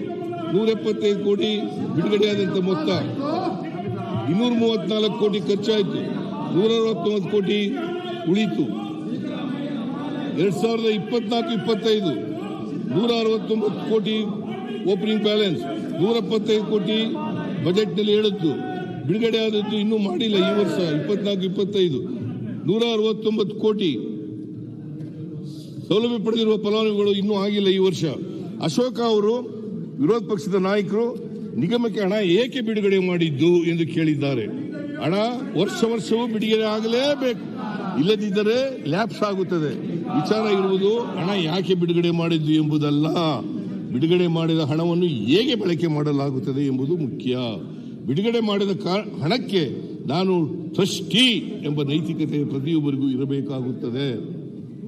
ಕಳ್ಳತನ ಮಾಡಿ ಎಂದು ನಾವು ಹಣ ಬಿಡುಗಡೆ ಮಾಡುತ್ತೇವಾ? ಆದರೆ ಕಳ್ಳತನ ಮಾಡಿದ್ದಾರೆ. ಕಳ್ಳತನ ಮಾಡಿದವರು ಯಾರೇ ಆಗಿದ್ದರು, ಕಳ್ಳತನ ಆಗಿದ್ದರು ಕಳ್ಳರನ್ನು ಈ ಸರ್ಕಾರವು ಸಹಿಸುವುದಿಲ್ಲ. ಕಳ್ಳರನ್ನು ಈ ಸರ್ಕಾರವು ಸಹಿಸುವುದಿಲ್ಲ. ಬಿಜೆಪಿಯವರು ಇಮ್ಯುನಿಟಿ ಬೂಸ್ಟರ್ ನೀಡಿದ ಹಾಗೆ ನಾವು ನೀಡುವುದಿಲ್ಲ. ಯಾವುದೇ ಸಂದರ್ಭದಲ್ಲಿ ಕಳ್ಳರು ಏಕಾಏಕಿ ಹುಟ್ಟುವುದಿಲ್ಲ. ಅವರು ಪ್ರೊಫೆಷನಲ್ ಆಗಬೇಕಾದರೆ ಅವರಿಗೆ ಹಿಂದೆ ಬಹಳ ಇಮ್ಯುನಿಟಿ ಸಿಕ್ಕಿರುತ್ತದೆ. ಹಾಗಾಗಿ ಕಳ್ಳರು ಎಲ್ಲಿಂದ ಪ್ರಾರಂಭವಾದರು, ಹೇಗೆ ಪ್ರಾರಂಭವಾದರು, ಅವರನ್ನು ಬೆಳೆಸಿದವರು ಯಾರು ಎಂಬುದೆಲ್ಲ ಬಹಳ ಮುಖ್ಯವಾದ ಸಂಗತಿಗಳು. ಎಲ್ಲವನ್ನೂ ತನಿಖೆಯ ಸಂಸ್ಥೆ ಗಮನದಲ್ಲಿಟ್ಟುಕೊಂಡು ತನಿಖೆ ನಡೆಸಬೇಕಾಗಿರುತ್ತದೆ. ಈ ವಿಷಯದಲ್ಲಿ ಆರೋಪಿಗಳಾಗಿರುವ ನಿಗಮದ ಇಂದಿನ ವ್ಯವಸ್ಥಾಪಕ ನಿರ್ದೇಶಕ ಜೆ.ಜಿ. ಪದ್ಮನಾಭ್ 217ನೇ ಸಾಲಿನಲ್ಲಿ ಬಹಳ ಮುಖ್ಯ ಮಾನ್ಯ ಅಧ್ಯಕ್ಷರೇ, 217ನೇ ಸಾಲಿನಲ್ಲಿ ಡಾಕ್ಟರ್ ಬಿ.ಆರ್. ಅಂಬೇಡ್ಕರ್ ಅಭಿವೃದ್ಧಿ ನಿಗಮ ಬೆಂಗಳೂರು ನಗರ ಜಿಲ್ಲೆಯಲ್ಲಿ ಜಿಲ್ಲಾ ವ್ಯವಸ್ಥಾಪಕರಾಗಿರುವ ಸಂದರ್ಭದಲ್ಲಿ ಈ ವಾಲ್ಮೀಕಿ ನಿಗಮದಲ್ಲಿ ಮಾಡಿದ ಮಾದರಿಯಲ್ಲೇ 4.96 ಕೋಟಿಗೂ ಹೆಚ್ಚು ವ್ಯವಹಾರ ನಡೆಸಿದ್ದ ಆರೋಪದ ಮೇಲೆ ಅಮಾನತ್ತಾಗಿ ಇಲಾಖೆ ವಿಚಾರಣೆ ಪ್ರಾರಂಭಿಸಲಾಗಿತ್ತು. ಆದರೆ ಅವರನ್ನು ನಿಮ್ಮ ಸರ್ಕಾರ ಆರೋಪ ಮುಕ್ತಗೊಳಿಸಿ ಆದೇಶಿಸಿತ್ತು. ಆಗಿದ್ದರೆ ಈ ಪದ್ಮನಾಭನನ್ನು ಆರೋಪ ಮುಕ್ತಗೊಳಿಸಿದಾಗ ಅಧಿಕಾರದಲ್ಲಿ ಬಿಜೆಪಿ ಸರ್ಕಾರವೇ ಇತ್ತು. ಹಾಗಾಗಿ ಆರೋಪ ಮುಕ್ತಗೊಳಿಸಿ ಅವರಿಗೆ ಇನ್ನೂ ದೊಡ್ಡ ದರೋಡೆ ಮಾಡಲು ಇಮ್ಯುನಿಟಿಯನ್ನು ಒದಗಿಸಿಕೊಟ್ಟಿದ್ದು ಬಿಜೆಪಿ ಸರ್ಕಾರವೇ ಅಲ್ಲವೇ? ಬಿಜೆಪಿ ಸರ್ಕಾರ ಅಲ್ವಾ? ಬಿಜೆಪಿ ಸರ್ಕಾರದ ಅಧೀನದಲ್ಲಿ ಕೆಲಸ ಮಾಡುತ್ತಿದ್ದ ಅಧಿಕಾರಿಗಳು ಪ್ರಕರಣವನ್ನು ಸರಿಯಾಗಿ ನಿಭಾಯಿಸಿದ್ದರೆ ಆತ ಆರೋಪ ಮುಕ್ತನಾಗುತ್ತಿದ್ದನೆ. ಸರಿಯಾಗಿ ಅವರಿಗೆ ಶಿಕ್ಷೆ ಮಾಡಿದ್ರೆ ಇವತ್ತು ಈ ಹಗರಣ ನಡೀತಾ ಇರಲಿಲ್ಲ, ಈ ಅಕ್ರಮ ನಡೀತಾ ಇರಲಿಲ್ಲ. ಪದ್ಮನಾಭನಿಗೆ ಆಗಲೇ ಇವರು ಕ್ಲೀನ್ ಚಿಟ್ ಕೊಡದೆ ಹೋಗಿದ್ರೆ ಈ ಪರಿಸ್ಥಿತಿ ಆಗ್ತಿರ್ಲಿಲ್ಲ. ಪರಿಶಿಷ್ಟ ಜಾತಿ ಪಂಗಡಗಳ ಹಿಂದುಳಿದವರ, ರೈತರ, ಕಾರ್ಮಿಕರ, ರೈತರ, ಮಹಿಳೆಯರ ಏಳಿಗೆಗೆ ಅವರ ಬದುಕು ಸುಧಾರಿಸುವುದಕ್ಕಾಗಿ ನಮ್ಮ ಸರ್ಕಾರ ಯಾವುದೇ ತ್ಯಾಗಕ್ಕೂ ಸಿದ್ಧ. ಈ ವರ್ಗಗಳ ಕಲ್ಯಾಣಕ್ಕಾಗಿ ಮೀಸಲಿಟ್ಟ 1 ರೂಪಾಯಿಯನ್ನು, ಈ ವರ್ಗಗಳಿಗೆ ಮೀಸಲಿಟ್ಟ 1 ರೂಪಾಯಿಯನ್ನು ಕದಿಯಲು ಬಿಡುವುದಿಲ್ಲ. It is our commitment. ದುರುಪಯೋಗವಾಗಲು ಬಿಡುವುದಿಲ್ಲ. ಬಿಜೆಪಿ ಸರ್ಕಾರದ ಅವಧಿಯಲ್ಲಿ ಅಸಂಖ್ಯಾತ ಹಗರಣಗಳು ನಡೆದಿವೆ. ಕೆಲವು ಮುಖ್ಯ ಹಗರಣಗಳ ಮಾಹಿತಿಯನ್ನು ಸದನದಲ್ಲಿ ಅನುಬಂಧ 2ರಲ್ಲಿಟ್ಟು ಮಂಡಿಸುತ್ತಿದ್ದೇನೆ. ತಿಂದವರು ತಿಂದುಕೊಂಡು ಹೋಗಲಿ ಎಂದು ಬಿಡುವುದಕ್ಕೆ ನಮ್ಮದು ಯಡಿಯೂರಪ್ಪನವರ ಸರ್ಕಾರ ಅಲ್ಲ, ಬೊಮ್ಮಾಯಿಯವರ ಸರ್ಕಾರವೂ ಅಲ್ಲ, ಮೋದಿ ಸರ್ಕಾರವೂ ಅಲ್ಲವೇ ಅಲ್ಲ. ಯಾರೇ ತಪ್ಪಿಸಿದ್ದರೂ ಅವರನ್ನು ಬಿಡುವ ಪ್ರಶ್ನೆಯೇ ಇಲ್ಲ. We will not compromise with corruption. ಕಳ್ಳರಿಗೆ ಇಮ್ಯುನಿಟಿ ಸಿಕ್ಕಾಗ ಮಾತ್ರ ಬಲಿಸಿಕೊಳ್ಳುತ್ತಾರೆಂದು ಆಗಲೇ ಹೇಳಿದೆ. ಇಂದಿನ ಇಬ್ಬರು ಮುಖ್ಯಮಂತ್ರಿಗಳ ಕಾಲದಲ್ಲಿ ಕಳ್ಳರನ್ನು ಮಟ್ಟ ಹಾಕಿದರೆ ಅಥವಾ ಮೋದಿ ಸರ್ಕಾರದ ಕದೀಮ ಬ್ಯಾಂಕ್ ಮ್ಯಾನೇಜರ್ಗಳನ್ನು ಮಟ್ಟ ಹಾಕಿದರೆ ಇಂದು ದೇಶದಲ್ಲಿ ಈ ರೀತಿಯ ಪ್ರಕರಣಗಳು ನಡೆಯುತ್ತಿದ್ದಾವೆ. ದೇಶದ ಎಷ್ಟೊಂದು ಬ್ಯಾಂಕ್ಗಳಲ್ಲಿ ಈ ರೀತಿಯ ಪ್ರಕರಣಗಳು ನಡೆದಿವೆ ಎಂಬ ಮಾಹಿತಿಯನ್ನು RBI ಪ್ರಕಟಿಸಬೇಕು. ಆಗ ಸತ್ಯಾಂಶ ಹೊರಬರುತ್ತದೆ. ಕರ್ನಾಟಕದಲ್ಲಿ ಕಳೆದ 5-6 ವರ್ಷಗಳಲ್ಲಿ ಅನೇಕ ಬ್ಯಾಂಕುಗಳಲ್ಲಿ ಫ್ರಾಡ್ಗಳು ನಡೆದಿದ್ದಾವೆ. ರಾಷ್ಟ್ರೀಕೃತ ಬ್ಯಾಂಕ್ಗಳು ಯಾರ ಅಧೀನದಲ್ಲಿದ್ದಾವೆ? ಈ ಕದೀಮ ಮ್ಯಾನೇಜರ್ಗಳು ಯಾರ ಅಧೀನದಲ್ಲಿದ್ದಾರೆ? ಕೇಂದ್ರದ ಹಣಕಾಸು ಸಚಿವರ ಅಧೀನದಲ್ಲಿದ್ದಾರೆ ತಾನೆ? ಅಂತಿಮವಾಗಿ ಮೋದಿಯವರ ಅಧೀನದಲ್ಲಿದ್ದಾರೆ ತಾನೆ? ನಮ್ಮ ಜನರ ದುಡ್ಡನ್ನು ಹೇಗೆಂದರೆ ಹಾಗೆ ಲೂಟಿ ಮಾಡುವುದಕ್ಕ ಈ ಬ್ಯಾಂಕ್ಗಳು ಇರುವುದು. ನಮ್ಮ ದುಡ್ಡನ್ನ ಲೂಟಿ ಮಾಡಕ್ಕೆ ಇರೋದು ಈ ಬ್ಯಾಂಕ್ಗಳು. ಇದೇ ವಾಲ್ಮೀಕಿ ಅಭಿವೃದ್ಧಿ ನಿಗಮದಲ್ಲಿ ಹಿಂದೆಯೂ ಹಗರಣಗಳಾಗಿವೆ. ಈ ಹಗರಣಗಳನ್ನು ಹೊರತರುವ ಕೆಲಸವನ್ನು ನಾವು ಮಾಡುತ್ತೇವೆ. ವಿವಿಧ ಆರೋಪಿಗಳಿಂದ 34.25 ಕೋಟಿ ಹಣ ವಸೂಲು ಮಾಡಲಾಗಿದೆ. ಇದುವರೆಗೆ ಸರ್ಕಾರವು 85,25,7,698 ರು ಹಣವನ್ನು ವಿವಿಧ ಹಂತಗಳಲ್ಲಿ ತನ್ನ ವಶಕ್ಕೆ ಪಡೆದಿದೆ. ಉಳಿದಿದ್ದನ್ನು ವಶಕ್ಕೆ ಪಡೆಯುವ ಕೆಲಸ ಮಾಡುತ್ತಿದೆ. ಈ ವಿವರವನ್ನು ಅನುಬಂಧ 2ರಲ್ಲಿಟ್ಟು ಮಂಡಿಸುತ್ತಿದ್ದೇನೆ. ನಿಮ್ಮ ಅವಧಿಯಲ್ಲಿ ನಡೆದಿರುವ ಹಗರಣಗಳಲ್ಲಿ ಎಷ್ಟು ಮೊತ್ತವನ್ನು ರಿಕವರಿ ಮಾಡಿದ್ದೀರಿ ಹೇಳಿ. ಎಷ್ಟು ಮೊತ್ತವನ್ನು ರಿಕವರಿ ಮಾಡಿದ್ದೀರಿ ಹೇಳಿ. ನಾವು ತಪ್ಪು ಮಾಡಿದವರನ್ನು ಜೈಲಿಗೂ ಕಳಿಸಿದ್ದೇವೆ, ಹಣವನ್ನೂ ವಾಪಸ್ ತರುತ್ತಿದ್ದೇವೆ. ಆದರೆ ನೀವು ಕಳ್ಳರಾಗುವಂತೆ ಮಾಡಿದಿರಿ. ಲೂಟಿ ಮಾಡಿದ ಹಣವನ್ನು ವಾಪಸ್ ತರಲಿಲ್ಲ. 187 ಕೋಟಿ. ಅಂತಿಮವಾಗಿ ಈಗಾಗಲೇ ಈ ಹಗರಣದ ತನಿಖೆಯನ್ನು ರಾಜ್ಯ ಸರ್ಕಾರವು CID, SITಗೆ ನೀಡಿ ಆದೇಶಿಸಿರುತ್ತದೆ. CBI ಹಾಗೂ ED ಸಂಸ್ಥೆಗಳು ಕೂಡ ತನಿಖೆ ನಡೆಸುತ್ತಿವೆ. ಈ ಹಗರಣದಲ್ಲಿ ಯಾರು ಭಾಗಿಯಾಗಿದ್ದಾರೆ ಹಾಗೂ ನಿಗಮದ ಖಾತೆಯಿಂದ ಯಾರ ಖಾತೆಗಳಿಗೆ ಹಣ ವರ್ಗಾವಣೆ ಆಗಿರುತ್ತದೆ ಹಾಗೂ ಇದರ ಮೂಲ ಫಲಾನುಭವಿಗಳು ಯಾರು ಎಂಬುದು ತನಿಖೆಯ ಪೂರ್ಣವಾದ ನಂತರವೇ ತಿಳಿಯುತ್ತದೆ. ತನಿಖೆ ನಡೆಯುತ್ತಿರುವಾಗ ನಾನು ಯಾವುದೇ ವ್ಯಕ್ತಿಯ ಬಗ್ಗೆ ಸ್ಪಷ್ಟವಾಗಿ ಇವರೇ ಕಾರಣಕರ್ತರು ಎಂದು ಹೇಳಿದರೆ ತಪ್ಪಾಗುತ್ತದೆ ಹಾಗೂ ತನಿಖಾ ಸಂಸ್ಥೆಯ ತನಿಖೆಯನ್ನು ದಾರಿ ತಪ್ಪಿಸಿದಂತಾಗುತ್ತದೆ. ಆದುದರಿಂದ ತನಿಖೆ ಮುಗಿಯುವವರೆಗೂ ಕಾಯಬೇಕಾಗುತ್ತದೆ. ತದನಂತರ ತನಿಖೆಯ ಫಲಿತಾಂಶದ ಆಧಾರದ ಮೇಲೆ ತಪ್ಪಿತಸ್ಥರ ವಿರುದ್ಧ ಕ್ರಮ ತೆಗೆದುಕೊಳ್ಳುವ ನಿಗಮಕ್ಕೆ ಹಣ ವಾಪಸ್ ಪಡೆಯುವ ಕೆಲಸ ಮಾಡಬೇಕಾಗುತ್ತದೆ.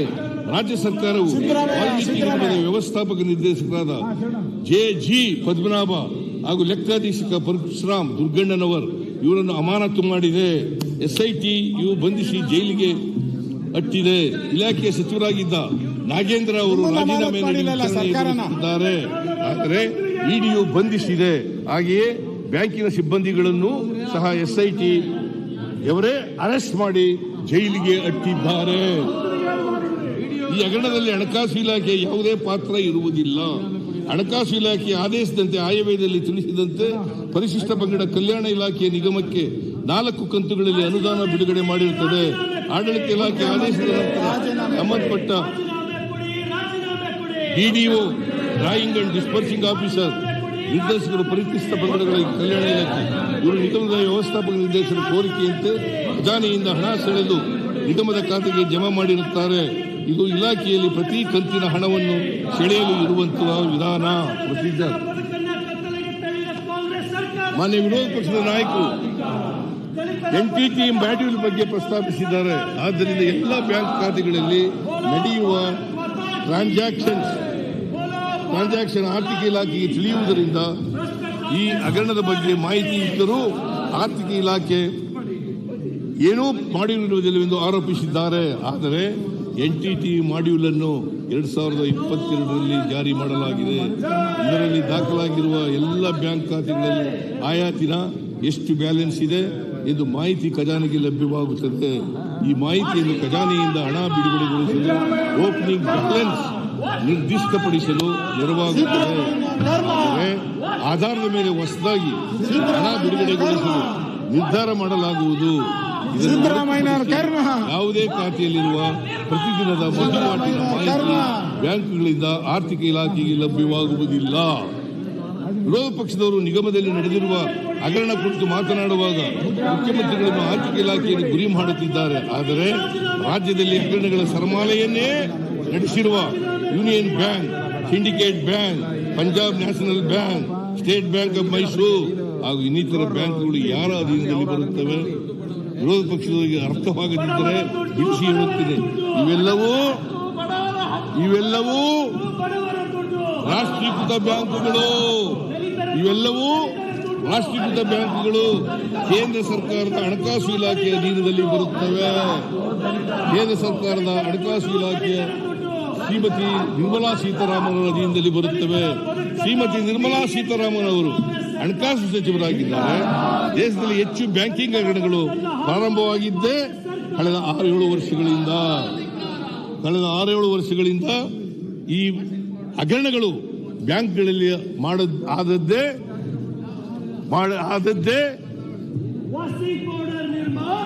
ಶ್ರೀಮತಿ ನಿರ್ಮಲಾ ಸೀತಾರಾಮನ್ ಅವರು ಹಣಕಾಸು ಮಂತ್ರಿ ಆದಮೇಲೆ, ಮೋದಿಯವರು ಪ್ರಧಾನಮಂತ್ರಿ ಆದಮೇಲೆ. ಉದಾಹರಣೆಗೆ ಗುರು ರಾಘವೇಂದ್ರ ಕೋಆಪರೇಟಿವ್ ಬ್ಯಾಂಕ್ನಲ್ಲಿ ಆಗಿರುವ ಬೃಹತ್ ಹಗರಣದ ಕುರಿತು ಯಾಕೆ ಕೇಂದ್ರ ಸರ್ಕಾರ ಯಾವುದೇ ಕ್ರಮ ವಹಿಸದೆ ಸುಮ್ಮನಿದೆ? ಬಡ ಠೇವಣಿದಾರರ ಸಾವಿರಾರು ಕೋಟಿ ಹಣವನ್ನು ದೋಚಿಕೊಂಡಿದ್ದರೂ ಕೂಡ ಐಟಿ, ಇಡಿ, ಸಿಬಿಐ ರವರು ಏನು ಮಾಡುತ್ತಿದ್ದರು? ಅದರಲ್ಲಿ ಎಷ್ಟು ಹಣ ರಿಕವರಿ ಮಾಡಿ ಬಡ ಠೇವಣಿದಾರರಿಗೆ ಮರುಕಳಿಸಲಾಗಿದೆ? ಬ್ಯಾಂಕಿನ ಆಡಳಿತ ಮಂಡಳಿಯಲ್ಲಿದ್ದ ಬಲಿಷ್ಠ ರಾಜಕಾರಣಿಗಳಿಗೆ ಯಾವ ಶಿಕ್ಷೆ ಆಯಿತು? ಜಯನಗರ, ಬಸವನಗುಡಿಯ ಜನ ಮನೆಗಳಲ್ಲಿ, ಬೀದಿಗಳಲ್ಲಿ ಹಗರಣದಲ್ಲಿ ಭಾಗವಹಿಸಿದ್ದವರು ವಿಧಾನಸೌಧ, ಪಾರ್ಲಿಮೆಂಟ್ಗೂ ಹೋಗಿದ್ದಾರೆ ಎಂಬ ಮಾತಾಡುತ್ತಿದ್ದಾರೆ. ಕೇಂದ್ರ ಸರ್ಕಾರದ ಸೆಲೆಕ್ಟಿವ್ ಅಪ್ರೋಚ್ನಿಂದಾಗಿ ಹಗರಣಗಳು ಹೆಚ್ಚಾಗುತ್ತಿವೆ ಹೊರತು ಕಡಿಮೆಯಾಗುತ್ತಿಲ್ಲ. ವಿರೋಧ ಪಕ್ಷಗಳ ಮುಖಂಡರ ಮೇಲೆ ಹಗರಣಗಳ ಆರೋಪಗಳಿದ್ದರೆ ಅವರನ್ನು ಬಿಜೆಪಿಗೆ ಸೇರಿಸಿಕೊಂಡು ನಂತರವೇ ಯಾರು ವಿರೋಧ ಪಕ್ಷದವ್ರ ಮೇಲೆ ಕೇಸ್ ಹಾಕೋದು? ಸುಳ್ಳು ಕೇಸ್ಗಳು. ಅವರು ಪಾಪ ಎದುರ್ಕೊಂಡು ಇವರಿಗೆ ಬಿಜೆಪಿಗೆ ಸೇರ್ಕೋಬೇಕು, ಆಗ ಮುಚ್ಚಾಕ್ಬಿಡೋದು.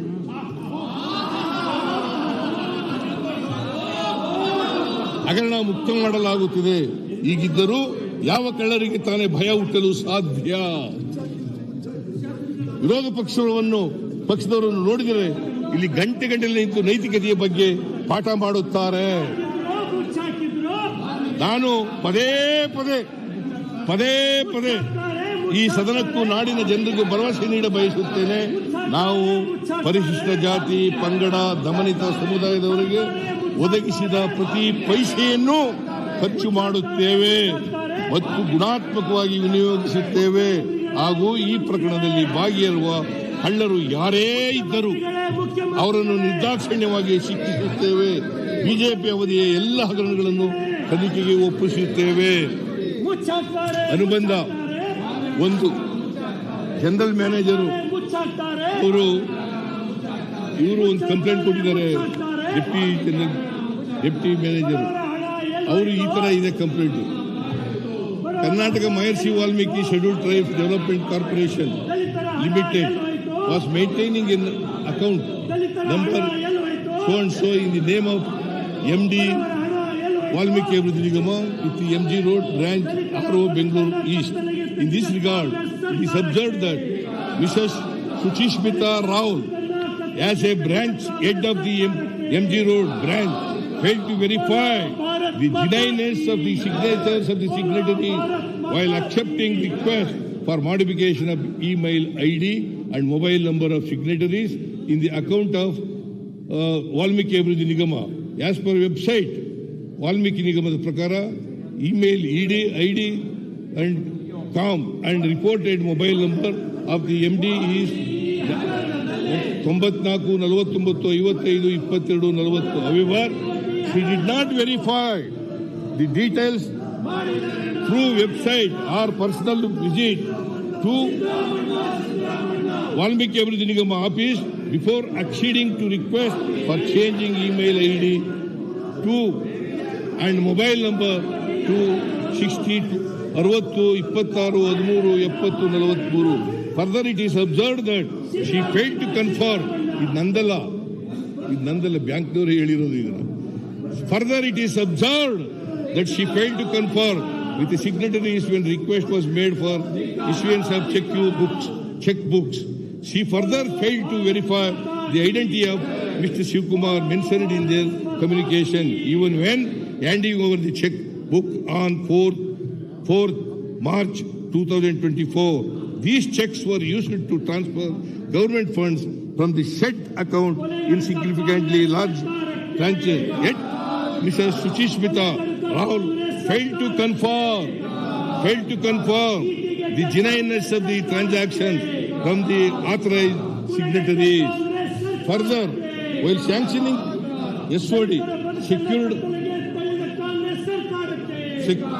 secured overdraft limit of rupees 45 crores against fixed deposit to the same customer, she failed to obtain the article of association and memorandum of association of the said corporation and did not verify the power of the competent authority of the corporation to avail the SOD facility against fixed deposit.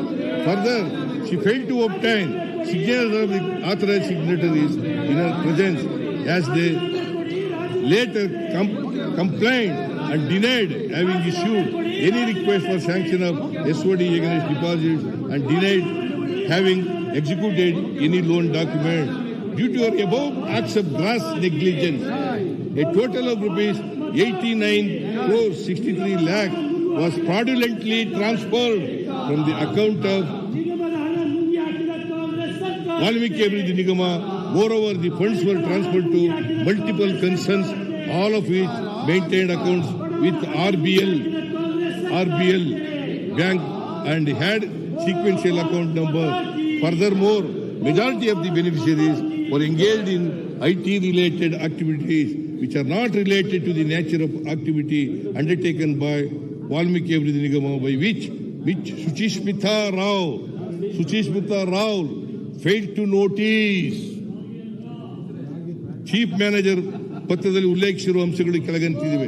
Chief manager Karnataka Maharshi Valmiki scheduled tribes development corporation limited was maintaining a account number so and so in the name of Valmiki Abhiruddhi Nigama with the MG Road RO Bengaluru East.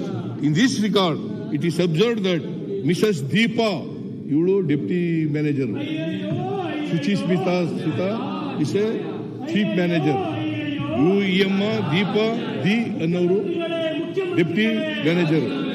As deputy branch head of the railroad, failed to verify the genuineness of the signatures of the signatories while accepting request for modification of email ID, mobile number of signatories in the account of Valmiki Abhiruddhi Nigama. Further, she posted full RTGS transactions, transferred funds from the account of Valmiki Abhiruddhi Nigama in favor of various beneficiaries.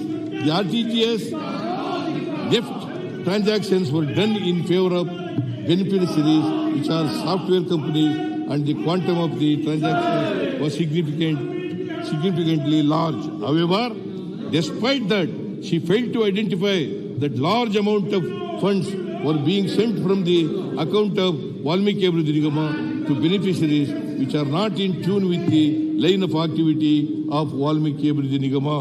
She also failed to identify that all the beneficiary accounts were maintained with Ratnakara Bank Limited, Banjara Hills, Hyderabad branch, and that the accounts were sequentially numbered. Further, Mrs. Deepa D also authorized the issuance of 2 check books of 10 leaves, each pertaining to the savings bank.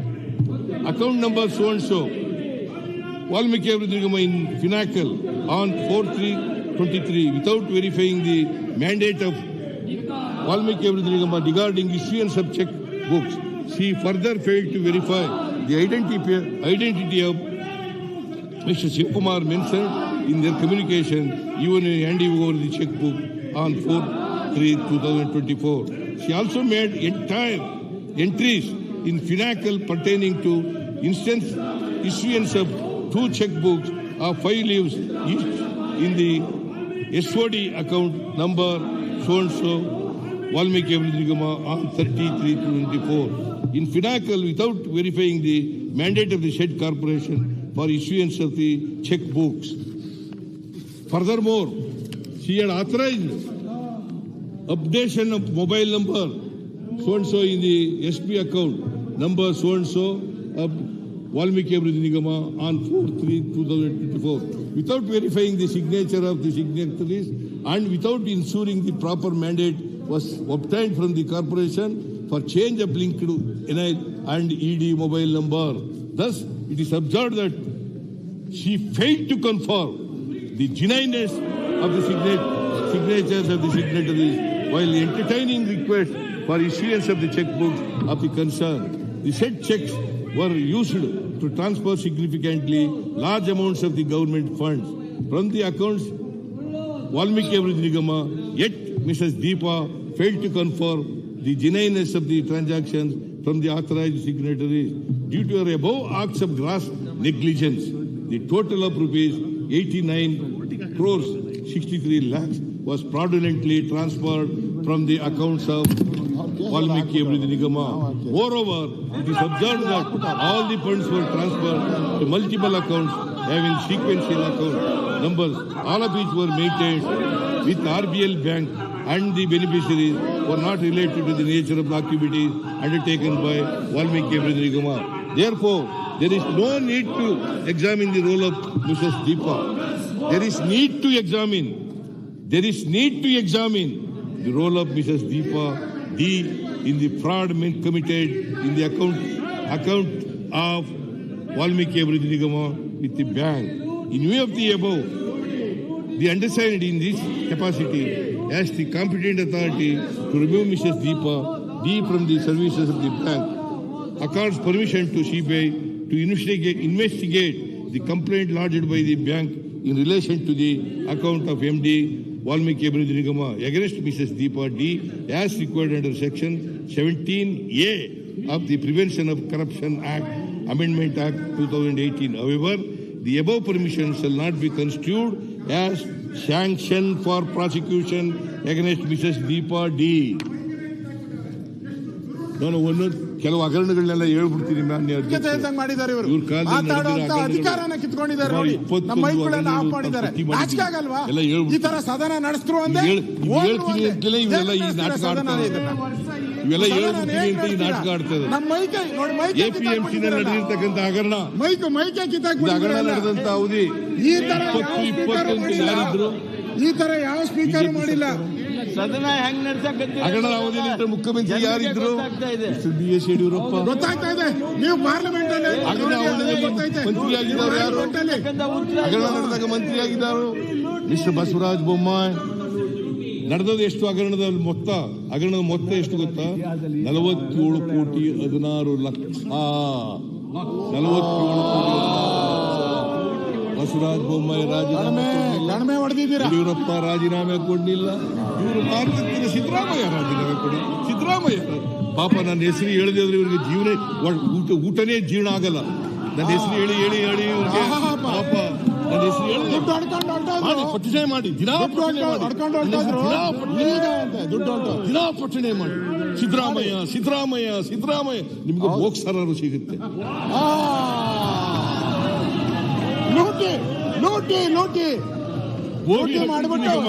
ಮನೆ ಅಧ್ಯಕ್ಷರು 21-22 ನಡೆದಿರ್ತಕ್ಕಂಥ ಹಗರಣ ಇದು. ಇದರಲ್ಲಿ Basavaraj Bommai chief minister ಆಗಿದ್ರು. Kota Srinivas concern minister. 87 ಕೋಟಿ ಹಗರಣ ಆಗಿದೆ. ಗೂಳಿಹಟ್ಟಿ ಶೇಖರ್ ಅವರು 100 ಕೋಟಿಗೂ ಹೆಚ್ಚು ಹಗರಣ ಆಗಿದೆ ಅಂತ ಮಾಧ್ಯಮಗಳಿಗೆ ಹೇಳಿಕೆ ಕೊಟ್ಟಿದ್ದಾರೆ. ಈ ಗೂಳಿಹಟ್ಟಿ ಶೇಖರ್ ಯಾರ ಪಾರ್ಟಿ? BJP party. ನಾಚಿಕೆ ಆಗಲ್ಲ ಇವರಿಗೆ, ನಾಚಿಕೆ ಆಗಲ್ಲ. ಮಾನ ಮರ್ಯಾದೆ ಇದೆಯಾ ಇವರಿಗೆ? 87 ಕೋಟಿ ಆಯ್ತಾ. ದೇವರಾಜ ಅರಸೋಗಿ ಟರ್ಮಿನಲ್ 22-23ರಲ್ಲಿ ಮುಖ್ಯಮಂತ್ರಿ ಆಗಿದ್ದವರು ಯಾರು? ಬಸವರಾಜ ಬೊಮ್ಮಾಯಿ. ಕನ್ಸರ್ನ್ ಮಿನಿಸ್ಟರ್ ಯಾರು? ಶ್ರೀರಾಮುಲು. 50 ಕೋಟಿಗೂ ಹೆಚ್ಚು ಹಗರಣ ಆಗಿದೆ. ನಿಗಮದ ಮಾಜಿ ಅಧ್ಯಕ್ಷ DS ವೀರಯ್ಯ 2 ಸಾರಿ ಬಿಜೆಪಿ MLC ಆಗಿದ್ದವರು. ಮಿಸ್ಟರ್ ವೀರಯ್ಯ 2 ಸಾರಿ MLC, 12 ವರ್ಷ MLC. ಬಿಜೆಪಿ ಈಗಲೂ ಬಿಜೆಪಿ ಪಾರ್ಟಿನಲ್ಲಿ ಇದ್ದಾರೆ. ಈಗಲೇ ಬಿಜೆಪಿ ಅವರು ಜೈಲಿಗೆ ಹೋಗಿದ್ದಾರೆ. ನಾಚಿಕೆ ಆಗಲ್ಲ ನಿಮಗೆ? ಮಾನ ಮರ್ಯಾದೆ ಇದೆಯಾ ಇವರಿಗೆ? ಆಮೇಲೆ MD Shankarappa, MD managing director Shankarappa ಅವರು ಅರೆಸ್ಟ್ ಆಗಿದ್ದಾರೆ. ಗಂಗಾ ಕಲ್ಯಾಣ ಯೋಜನೆ, ಅಂಬೇಡ್ಕರ್, ಬೋವಿ, ಆದಿಜಾಂಬವ ಮುಂತಾದ ನಿಗಮಗಳು 21-22ರಲ್ಲಿ ಆಗ ಯಾರು ಮುಖ್ಯಮಂತ್ರಿ ಆಗಿದ್ದರು? Mister Yediyurappa and Basavaraj Bommai. Kota Srinivas Poojari concern minister. 430 ಕೋಟಿಗೂ ಹೆಚ್ಚು ಅವ್ಯವಹಾರ ಆಗಿದೆ. 430 ಕೋಟಿಗೂ ಹೆಚ್ಚು ಅವ್ಯವಹಾರ ಆಗಿದೆ. ಪ್ರವಾಸೋದ್ಯಮ ಇಲಾಖೆ 21-22 Basavaraj Bommai chief minister, CP Yogeshwar concern minister. 2,47,00,000 ವ್ಯವಹಾರ ಆಗಿದೆ. ಕಿಯೋನಿಕ್ಸ್ ಹಗರಣ, ಕಿಯೋನಿಕ್ಸ್ ಹಗರಣ 19-23 BS ಯಡಿಯೂರಪ್ಪನವರು, ಬಸವರಾಜ ಬೊಮ್ಮಾಯಿ ಅವರು ಮುಖ್ಯಮಂತ್ರಿಗಳು, ಅಶ್ವಥ್ ನಾರಾಯಣ ಕನ್ಸರ್ನ್ ಮಿನಿಸ್ಟರ್. ಸುಮಾರು 500 ಕೋಟಿ ಹಗರಣ, 500 ಕೋಟಿ ಹಗರಣ. ಆಗ CAG ವರದಿನಲ್ಲಿ ಇದು ಉಲ್ಲೇಖ ಆಗಿದೆ. 500 ಕೋಟಿ ಹಗರಣ ಕಿಯೋನಿಕ್ಸ್ ನಲ್ಲಿ. ಯಡಿಯೂರಪ್ಪನವರು ಮುಖ್ಯಮಂತ್ರಿ, ಬಸವರಾಜ ಬೊಮ್ಮಾಯಿ ಅವರು ಮುಖ್ಯಮಂತ್ರಿ, ಅಶ್ವಥ್ ನಾರಾಯಣ ಕನ್ಸರ್ನ್ ಮಿನಿಸ್ಟರ್. ಆಮೇಲೆ ಕೋವಿಡ್ ಹಗರಣ 19-20ರಿಂದ ಏಪ್ರಿಲ್ 23ರವರೆಗೆ BS ಯಡಿಯೂರಪ್ಪ ಮುಖ್ಯಮಂತ್ರಿ, ಬಸವರಾಜ ಬೊಮ್ಮಾಯಿ 187 ಕೋಟಿ ನಿಲ್ವಳಿ ತಂದಿರೋದು ನಾವು. ಸುಧಾಕರ್ 187 ಕೋಟಿ ಲೂಟಿ ಆಗಿರೋದು ನಿಲ್ವಳಿ ತಂದಿರೋದು. ಅದನ್ನ ಬಿಟ್ಟು ಊರೆಲ್ಲ ಸುತ್ತಿಸ್ತಾ ಇದ್ದೀರಾ. ಅಷ್ಟು ಅದ್ರ ಲೂಟಿ ಹೊಡೆದಿರೋದು. ಕಾಂಗ್ರೆಸ್ ಆಫೀಸ್ ಎಷ್ಟು ಹೋಗಿದೆ ಕೇಳಿ. ಕಾಂಗ್ರೆಸ್ ಎಷ್ಟು ತಿಂದಿದ್ದಾರೆ ಹೇಳಿ.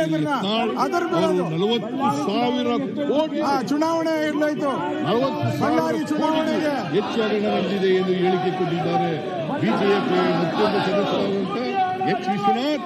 ಸಿದ್ದರಾಮಯ್ಯ ಪಾಲಾಯ್ತು. ಅವರು ಭದ್ರಾ ಮೇಲ್ದಂಡೆ ಯೋಜನೆ ಸಿದ್ದರಾಮಯ್ಯ ಪಾಲಾಯ್ತು. 10,000 ಕೋಟಿಗೂ ಹೆಚ್ಚು ಹಗರಣ ನಡೆದಿದೆ. ಸಿದ್ದರಾಮಯ್ಯ ಪಾಲಾಯ್ತು. ಸಿದ್ದರಾಮಯ್ಯ ಪಾಲಾಯ್ತು. ಸಿದ್ದರಾಮಯ್ಯ ಪಾಲಾಯ್ತು. ಸಿದ್ದರಾಮಯ್ಯ ಪಾಲಾಯ್ತು. ನ್ಯಾಯ ಸಿಗುತ್ತೆ ನಿಮ್ಗೆ. ಅಧಿಕಾರ 40% ಹಗರಣ. ರಾಮಮೋಹನ್ ದಾಸ್ ಅವರ ಅಧ್ಯಕ್ಷತೆಯಲ್ಲಿ ನಾವು ಇವತ್ತು ನಡೀತಾ ಇದೆ, ಜುಡಿಷಿಯಲ್ ಕಮಿಷನ್ ಮಾಡಿದ್ದೀವಿ, ನಡೀತಾ ಇದೆ. ಆಮೇಲೆ PSI ಹಗರಣ ಹೇಳಪ್ಪ, ಯಾರ ಕಾಲದಲ್ಲಿ ಕಾಲದಲ್ಲಿ ಎಲ್ಲಿ ಅವರು ನಮ್ಮ PSI ಹಗರಣ ಯಾರ ಕಾಲದಲ್ಲಿ ಆಯ್ತು? ಯಾರು ಮುಖ್ಯಮಂತ್ರಿಗಳು? BS ಯಡಿಯೂರಪ್ಪ ಮತ್ತು ಬಸವರಾಜ ಬೊಮ್ಮಾಯಿ. ಯಡಿಯೂರಪ್ಪ ಅವ್ರು ಯಡಿಯೂರಪ್ಪನಿಗೂ ಓ ಅಂತ ಕೂಗ್ತೀರಿ, ಬಸವರಾಜ ಬೊಮ್ಮಾಯಿಗೂ ಓ ಅಂತ ಕೂಗ್ತೀರಿ. ನಾಚಿಕೆ ಆಗಲ್ಲ ನಿಮಗೆ? ಆಗ ಅವಧಿ ಮುಖ್ಯಮಂತ್ರಿ ಕನ್ಸರ್ನ್ ಮುಖ್ಯಮಂತ್ರಿ ಬಸವರಾಜ ಬೊಮ್ಮಾಯಿ 100 ಕೋಟಿ ಆಗ್ಬಿಡ್ತು. ಜಸ್ಟಿಸ್ ವೀರಪ್ಪ ಅವರು ವರದಿ ಕೊಟ್ಟಿದ್ದಾರೆ, ಅದ್ರ ಮೇಲೆ ಕ್ರಮ ತಗೋತಾ ಇದ್ದೀವಿ. ಜಸ್ಟಿಸ್ ವೀರಪ್ಪ ಈಗ ಉಪಲೋಕಾಯುಕ್ತ ಇದ್ದಾರಲ್ಲ, ಅವರು ವರದಿ ಕೊಟ್ಟಿದ್ದಾರೆ, ಈಗ ನಾವು ತಗೋತಾ ಇದ್ದೀವಿ. ಪರಶುರಾಮ ಥೀಮ್ ಫಾರ್ 22-23ರಲ್ಲಿ Basavaraja Bommai chief minister, Sunil Kumar MLC, Sunil Kumar ಮಂತ್ರಿ 11 ಕೋಟಿಗೂ ಹೆಚ್ಚು ಹಗರಣ ಆಗಿದೆ.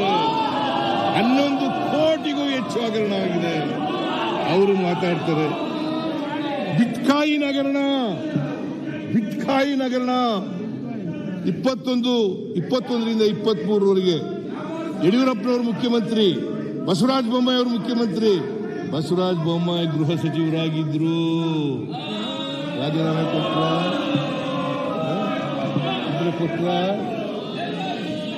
ಸಾವಿರಾರು ಕೋಟಿ ರೂಪಾಯಿ ಹಗರಣ ಆಯಿತು. ಯಡಿಯೂರಪ್ಪನವರ ಆಪ್ತ ಉಮೇಶ್ ಮತ್ತು ಅವರ ಮನೆಯಲ್ಲಿ ಸಿಕ್ಕಿದ್ದು ಯಡಿಯೂರಪ್ಪನವರ ಅಕ್ರಮ ಆಸ್ತಿ.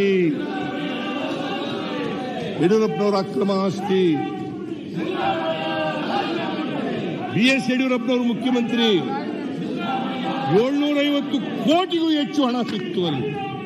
ಅದ್ರ ಮೇಲೆ ತನಿಖೆ ಮಾಡಲಿಲ್ಲ, ಸಿಬಿಐ ಬರಲಿಲ್ಲ. ಆಗ ಇಡಿ ಡೈರೆಕ್ಟರೇಟ್ ಬರಲಿಲ್ಲ, ಯಾವುದು ಬರಲಿಲ್ಲ.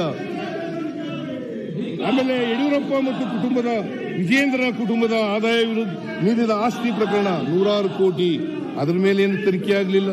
ಯಡಿಯೂರಪ್ಪನವರ ವಿರುದ್ಧ ಗ್ರಾಮೀಣಾಭಿವೃದ್ಧಿ ಸಚಿವರಾಗಿದ್ದ ಈಶ್ವರಪ್ಪ ಅವರೇ ರಾಜ್ಯಪಾಲರಿಗೆ ದೂರು ಕೊಟ್ಟರು. ಈಶ್ವರಪ್ಪನೇ ದೂರು ಕೊಟ್ಟರು, ತಗೊಂಡೋಗಿ ರಾಜ್ಯಪಾಲರಿಗೆ. ಬಿಜೆಪಿ ಸರ್ಕಾರದ ಅಬ್ಕಾರಿ ರಾಜ್ಯಪಾಲರಿಗೆ ಪತ್ರ ಬರೆದಿದ್ದಾರೆ. 2019ರಿಂದ 2020ರವರೆಗೆ ಮುಖ್ಯಮಂತ್ರಿ ಎಚ್ ನಾಗೇಶ್ ಕನ್ಸರ್ನ್ ಮಂತ್ರಿ 100 ಕೋಟಿ ಹಗರಣ ಆಯಿತು. ಅಬ್ಕಾರಿ ಸಚಿವರನ್ನು ಬದಲಾವಣೆ ಮಾಡಿದ್ರು. ಮೈಕಾನ್ ಆಯ್ತಲ್ಲ ಸರ್, ಇವಾಗ ಆಗೈತೆ, ಬದಲಾವಣೆ ಮಾಡಿದ್ರು. ಆಮೇಲೆ KKRDBನಲ್ಲಿ 19-20ರಿಂದ ಏಪ್ರಿಲ್ 23ರವರೆಗೆ ಸಿದ್ದರಾಮಯ್ಯನವರು ಮುಖ್ಯಮಂತ್ರಿ, ಮುನೀರ್ ರತ್ನ ಮಿನಿಸ್ಟರ್ 200 ಕೋಟಿಗೂ ಹೆಚ್ಚು. ದತ್ತಾತ್ರೇಯ ಪಾಟೀಲ್ ರೇವೂರು ನಿಗಮದ ಅಧ್ಯಕ್ಷರಾಗಿದ್ದ ಅವಧಿಯಲ್ಲಿ ಹಗರಣ ನಡೆದಿದೆ.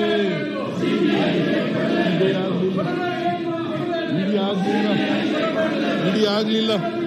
ಕಂದಾಯ ಇಲಾಖೆ ಹಗರಣ 19-20ರಿಂದ ಏಪ್ರಿಲ್ 23, BS ಯಡಿಯೂರಪ್ಪ ಮುಖ್ಯಮಂತ್ರಿ, ಬಸವರಾಜ ಬೊಮ್ಮಾಯಿ ಮುಖ್ಯಮಂತ್ರಿ, ಆರ್ ಅಶೋಕ್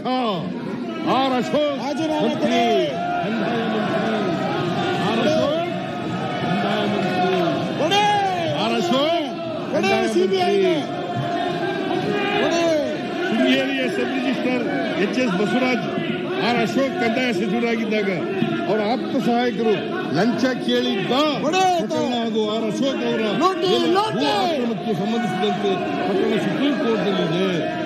ಸುಪ್ರೀಂ ಕೋರ್ಟ್ನಲ್ಲಿ ಪೆಂಡಿಂಗ್ ಇದ್ದರೂ ಚುನಾವಣಾ ಅಫಿಡವಿಟ್ನಲ್ಲಿ ಕುರಿತು ಯಾವುದೇ ಮಾಹಿತಿ ಇಲ್ಲ.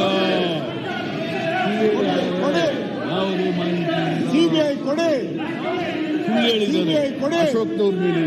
ಕೃಷಿ ಇಲಾಖೆ ಬಸವರಾಜ ಬೊಮ್ಮಾಯಿ ಅವರು ಮುಖ್ಯಮಂತ್ರಿ 21ರಿಂದ 23, BC ಪಾಟೀಲ್ ಕನ್ಸರ್ನ್ ಮಿನಿಸ್ಟರ್ ಕೃಷಿ ಸಚಿವರಾಗಿದ್ದ BC ಪಾಟೀಲ್ ಅವರು ಕೃಷಿ ಇಲಾಖೆಯ ನೌಕರರೇ ಲಂಚ ವಸೂಲಿ ಮಾಡುತ್ತಿದ್ದ ಕುರಿತು ರಾಜ್ಯಪಾಲರಿಗೆ ಪತ್ರ ಬರೆದಿದ್ದರು. ಯಾರು ಬರೆದಿದ್ದರು? ಕೃಷಿ ಇಲಾಖೆ ಪಾಟೀಲ್. ಆಮೇಲೆ ಅಂಗನವಾಡಿಗಳಿಂದ ಗರ್ಭಿಣಿಯರು ಮತ್ತು ಮಕ್ಕಳಿಗೆ ಮಾತೃಪೂರ್ಣ ಯೋಜನೆಯಿಂದ ನೀಡಲಾಗುತ್ತಿದ್ದ ಮೊಟ್ಟೆ ಹಗರಣ 2019ರಿಂದ 2021. ಯಡಿಯೂರಪ್ಪ ಮುಖ್ಯಮಂತ್ರಿ, ಶಶಿಕಲಾ ಜೊಲ್ಲೆ ಕನ್ಸರ್ನ್ ಮಿನಿಸ್ಟರ್, ಗಂಗಾವತಿ ಶಾಸಕರಾಗಿದ್ದ ಪರಣ್ಣ ಮೂವಳ್ಳಿ ಕೂಡ ಭಾಗಿಯಾಗಿದ್ದರು. KIDB ಹಗರಣ 2018ರಿಂದ 13ರವರೆಗೆ BS ಯಡಿಯೂರಪ್ಪ, ಜಗದೀಶ್ ಶೆಟ್ಟರ್, ಸದಾನಂದ ಗೌಡ, ಕಟ್ಟಾ ಸುಬ್ರಹ್ಮಣ್ಯ ನಾಯ್ಡು, ಮುರುಗೇಶ್ ನಿರಾಣಿ ಇನ್ನೂ ಆರಿಲ್ಲ. ಗಣಿ ಹಗರಣ, ಬಿಡಿಎ ಮತ್ತು ಕೆಐಡಿಬಿ ಡಿನೋಟಿಫಿಕೇಶನ್ ಹಗರಣದಲ್ಲಿ ಮುಖ್ಯಮಂತ್ರಿಗಳು ಹಾಗೂ ಹಲವಾರು ಸಚಿವರುಗಳು ಜೈಲಿಗೆ ಹೋಗಿದ್ದಾರೆ. ಜಗದೀಶ್ ಶೆಟ್ಟರ್, ಸದಾನಂದ ರಾಘವೇಂದ್ರ ಕೋಆಪರೇಟಿವ್ ಬ್ಯಾಂಕ್ನ ಇದುವರೆಗೂ ಈ ಹಗರಣದಲ್ಲಿ ಸಾವಿರಾರು ಕೋಟಿ ಹಣವನ್ನು ದೋಚಿರುವ ಇದುವರೆಗೂ ಐಡಿ ಮತ್ತು ಸಿಬಿಐನವರು ಬಂಧಿಸುವ ಕೆಲಸ ಮಾಡಿಲ್ಲ. ಜಯನಗರ ಬಸವನಗುಡಿಯ ಬೀದಿಗಳಲ್ಲಿ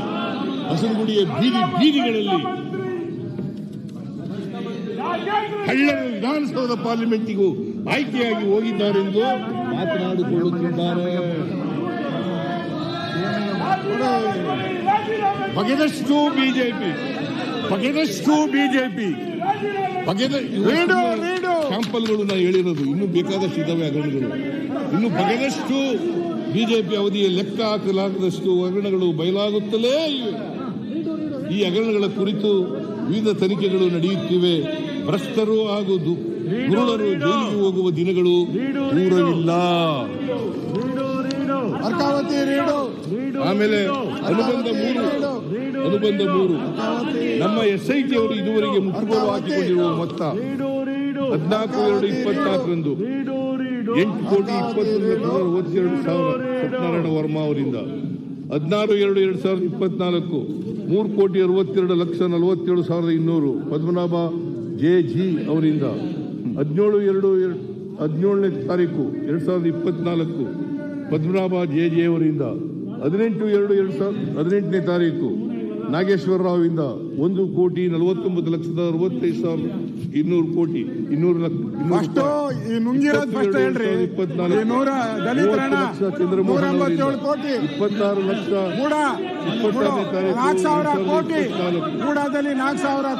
12 ಲಕ್ಷದ ಡೈವರ್ಟ್ ಮಾಡಕ್ಕೆ ಜಗದೀಶ್ ಸರ್ಕಾರ ಇದ್ದಾಗ ಏನ್ ಮಾಡ್ತಾ ಇದ್ರಿ? ನಿಮ್ ಸರ್ಕಾರ ಇದ್ದಾಗ ಏನ್ ಮಾಡ್ತಾ ಇದ್ರಿ?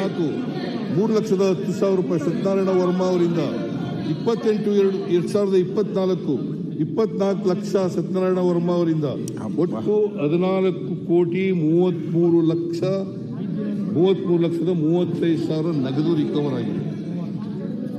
ರಿಕವರ್ ಆಗಿದೆ. ಆಮೇಲೆ ವಿವಿಧ 217 ಬ್ಯಾಂಕ್ ಅಕೌಂಟ್ಗಳನ್ನು ಗುರುತಿಸಿ 13,74,94,132 ರೂಗಳನ್ನು ಫ್ರೀಸ್ ಮಾಡಲಾಗಿರುತ್ತದೆ. ಈ ಪ್ರಕರಣದಲ್ಲಿ ಭಾಗಿಯಾಗಿ ಸತ್ಯನಾರಾಯಣ ವರ್ಮಾ ಬೇರೆ ವ್ಯಕ್ತಿಗಳ 150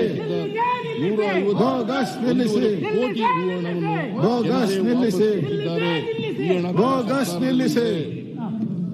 SITಯು ಸತ್ಯನಾರಾಯಣ ವರ್ಮಾ ಲ್ಯಾಂಬೋರ್ಗಿನಿ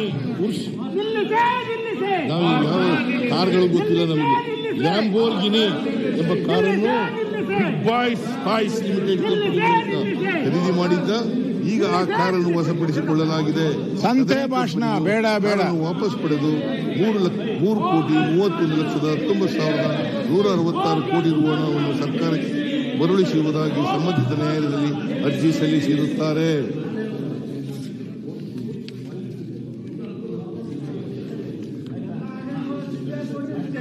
ಆಮೇಲೆ ಇದೇ ಸತ್ಯನಾರಾಯಣ ವರ್ಮಾ 1,21,00,000 ಬೆಲೆ ಬಾಳುವ ಬೆಂಚ್ ಕಾರನ್ನು ಖರೀದಿಸಿರುವುದು ತನಿಖೆಯಿಂದ ಗೊತ್ತಾಗಿದೆ. ಈ ಕಾರನ್ನು SITಯು ತನ್ನ ವಶಕ್ಕೆ ಪಡೆದಿರುತ್ತದೆ. ಈ ಕಾರನ್ನು ಸಹ ಮರಳಿ ಕಂಪನಿಗೆ ನೀಡಿ ಅದರ ಮೌಲ್ಯವನ್ನು ವಾಪಸ್ ಪಡೆಯುವ ಪ್ರಕ್ರಿಯೆ ಚಾಲನೆಯಲ್ಲಿದೆ. ದಿನಾಂಕ 23/5/2024ರಂದು ಅಕ್ರಮವಾಗಿ ವರ್ಗಾವಣೆಯಾಗಿದ್ದ ಫಸ್ಟ್ ಫೈನಾನ್ಸ್ ಕ್ರೆಡಿಟ್ ಕೋಆಪರೇಟಿವ್ ಸೊಸೈಟಿಯಿಂದ ರತ್ನಾಕರ ಬ್ಯಾಂಕ್ ST ನಿಗಮದ ಖಾತೆಗೆ 5 ಕೋಟಿ ಮರಳಿಸಿರುತ್ತಾರೆ. ಯೂನಿಯನ್ ಬ್ಯಾಂಕ್ನಿಂದ ಅಕ್ರಮವಾಗಿ ಹಣ ವರ್ಗಾವಣೆಯಾಗಿದ್ದ ಫಸ್ಟ್ ಫೈನಾನ್ಸ್ ಕ್ರೆಡಿಟ್ ಕೋಆಪರೇಟಿವ್ ಸೊಸೈಟಿಗೆ 46 ಕೋಟಿಗೂ ಹೆಚ್ಚು ಹಣ ರತ್ನಾಕರ ಬ್ಯಾಂಕ್ ಲಿಮಿಟೆಡ್ನಲ್ಲಿದೆ. ಈ ಹಣವನ್ನು ನಮ್ಮ SIT ತಂಡವು ಫ್ರೀಜ್ ಮಾಡಿರುತ್ತದೆ. ಅದನ್ನು ಹಿಂಪಡೆಯುವ ಪ್ರಕ್ರಿಯೆ ಪ್ರಾರಂಭವಾಗಿರುತ್ತದೆ. ಒಟ್ಟು 85,25,07,698 ಕೋಟಿಗಳು ಕೆಲವು ನಗದು ಬಂದಿದೆ, ಕೆಲವು ಫ್ರೀಜ್ ಆಗಿದೆ, ಕೆಲವು ಕಾರ್ಗಳನ್ನು ಸೀಜ್ ಮಾಡಿ ಅದರ ಹಣ ಎಲ್ಲ ವಸೂಲು ಮಾಡಿದ್ದಾರೆ. ಒಟ್ಟು SIT ಇದನ್ನೆಲ್ಲ ಮಾಡಿದೆ. ಮೊನ್ನೆ ಅಧ್ಯಕ್ಷರೇ ಇವನ್ನೆಲ್ಲ ಹೇಳ್ಬಿಡ್ತೀನಿ ಅಂತ ಇವ್ರಿಗೆ ತಡ್ಕೊಳಕ್ಕಾಗಲ್ಲ.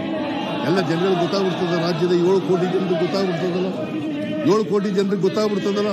ಅದಕ್ಕೋಸ್ಕರ ಇವರು ಈಗ ಎಲ್ಲಿ ಬಂದು ಗಲಾಟೆ ಮಾಡ್ತಾ ಇದ್ದಾರೆ. ನೀವು ನಿಮ್ಮನ್ನ ಕಳ್ಳರು ಅಂತ ಜನ ನಿಮ್ಮನ್ನ ತಿರಸ್ಕಾರ ಮಾಡಿ ಕಳ್ಳರು, ಲೂಟಿಕೋರರು ಅಂತೇಳಿ ಇವ್ರನ್ನ ಇಲ್ಲಿ ಕುಳ್ಳಿಸಿರೋದು ವಿರೋಧ ಪಕ್ಷದಲ್ಲಿ. 125 ಜನ ಇದ್ದವರು 64 ಜನಕ್ಕೆ 64 ಜನಕ್ಕೆ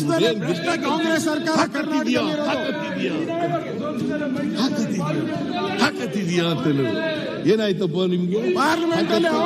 ನಿಮ್ ತಾಕತ್ತೆಲ್ಲ ಎಲ್ಲೋಯ್ತು? ಬಿಜೆಪಿ ಸೋಲ್ತು, ನಾವು ಅಧಿಕಾರಕ್ಕೆ ಬಂದಿದ್ದೀವಿ. 136 ಜನ ಗೆದ್ದಿದ್ದೀವಿ ನಾವು. ನಂಬರ್ 136, ಇವು 64. ನಿಮ್ಮ ಆಯ್ಸಿ ಎಷ್ಟೇ ಸುಳ್ಳು ಆರೋಪಗಳನ್ನು ಮಾಡಿದ್ರು ಕೂಡ ನಾವು ಬಗ್ಗಲ್ಲ, ಎದರಲ್ಲ, ಜಗ್ಗಲ್ಲ. ನಿಮ್ಮನ್ನ ಬಲಿ ಹಾಕಿ ಎಲ್ಲ ತನಿಖೆಗಳನ್ನು ಮಾಡಿಸಿ ನಿಮ್ಮನ್ನ ಬಲಿ ಹಾಕಿ ಕೆಲವರನ್ನ ತಪ್ಪು ಮಾಡಿದವರನ್ನ ಜೈಲಿಗೆ ಕಳಿಸ್ತಕ್ಕಂಥ ಕೆಲಸವನ್ನು ಮಾಡೇ ಮಾಡ್ತೀವಿ ಅಂತಕ್ಕಂಥ ಮಾತುಗಳನ್ನ ಹೇಳಲಿಕ್ಕೆ ಬಯಸ್ತೇನೆ. ಅದರಿಂದ ಮಾನ್ಯ ಅಧ್ಯಕ್ಷರೇ, ನಾವು ಯಾವುದೇ ಚೀಫ್ ಮಿನಿಸ್ಟರ್ ಏನ್ ಕಳಂಕ ತರಬೇಕು ಅಂತ ಮಾಡಿದ್ದಾರೆ ಅದು ಸಾಧ್ಯ ಇಲ್ಲ ಈ ವಿಷಯದಲ್ಲಿ.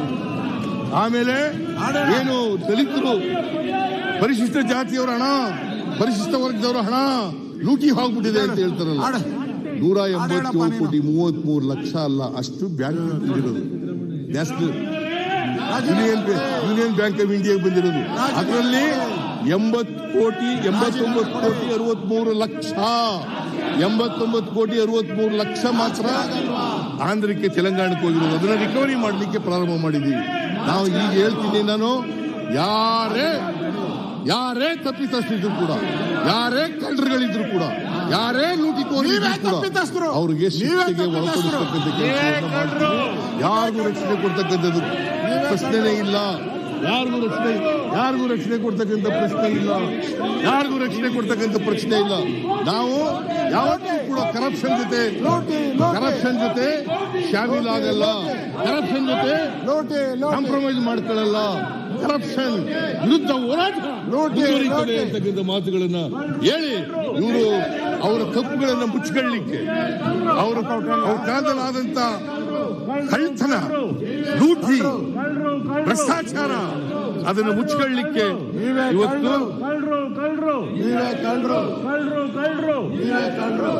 ಆಮೇಲೆ ಯಾವತ್ತೂ ಕೂಡ ಈಗ ಇಡಿಯವರು ಹಿಂದೆ ಎಲ್ಲ ಬರಲಿಲ್ಲ. ಇಡಿಯವರು ಹಿಂದೆ ಎಲ್ಲ ಬರಲಿಲ್ಲ, ಈಗ ಶುರು ಮಾಡಿದ್ದಾರೆ.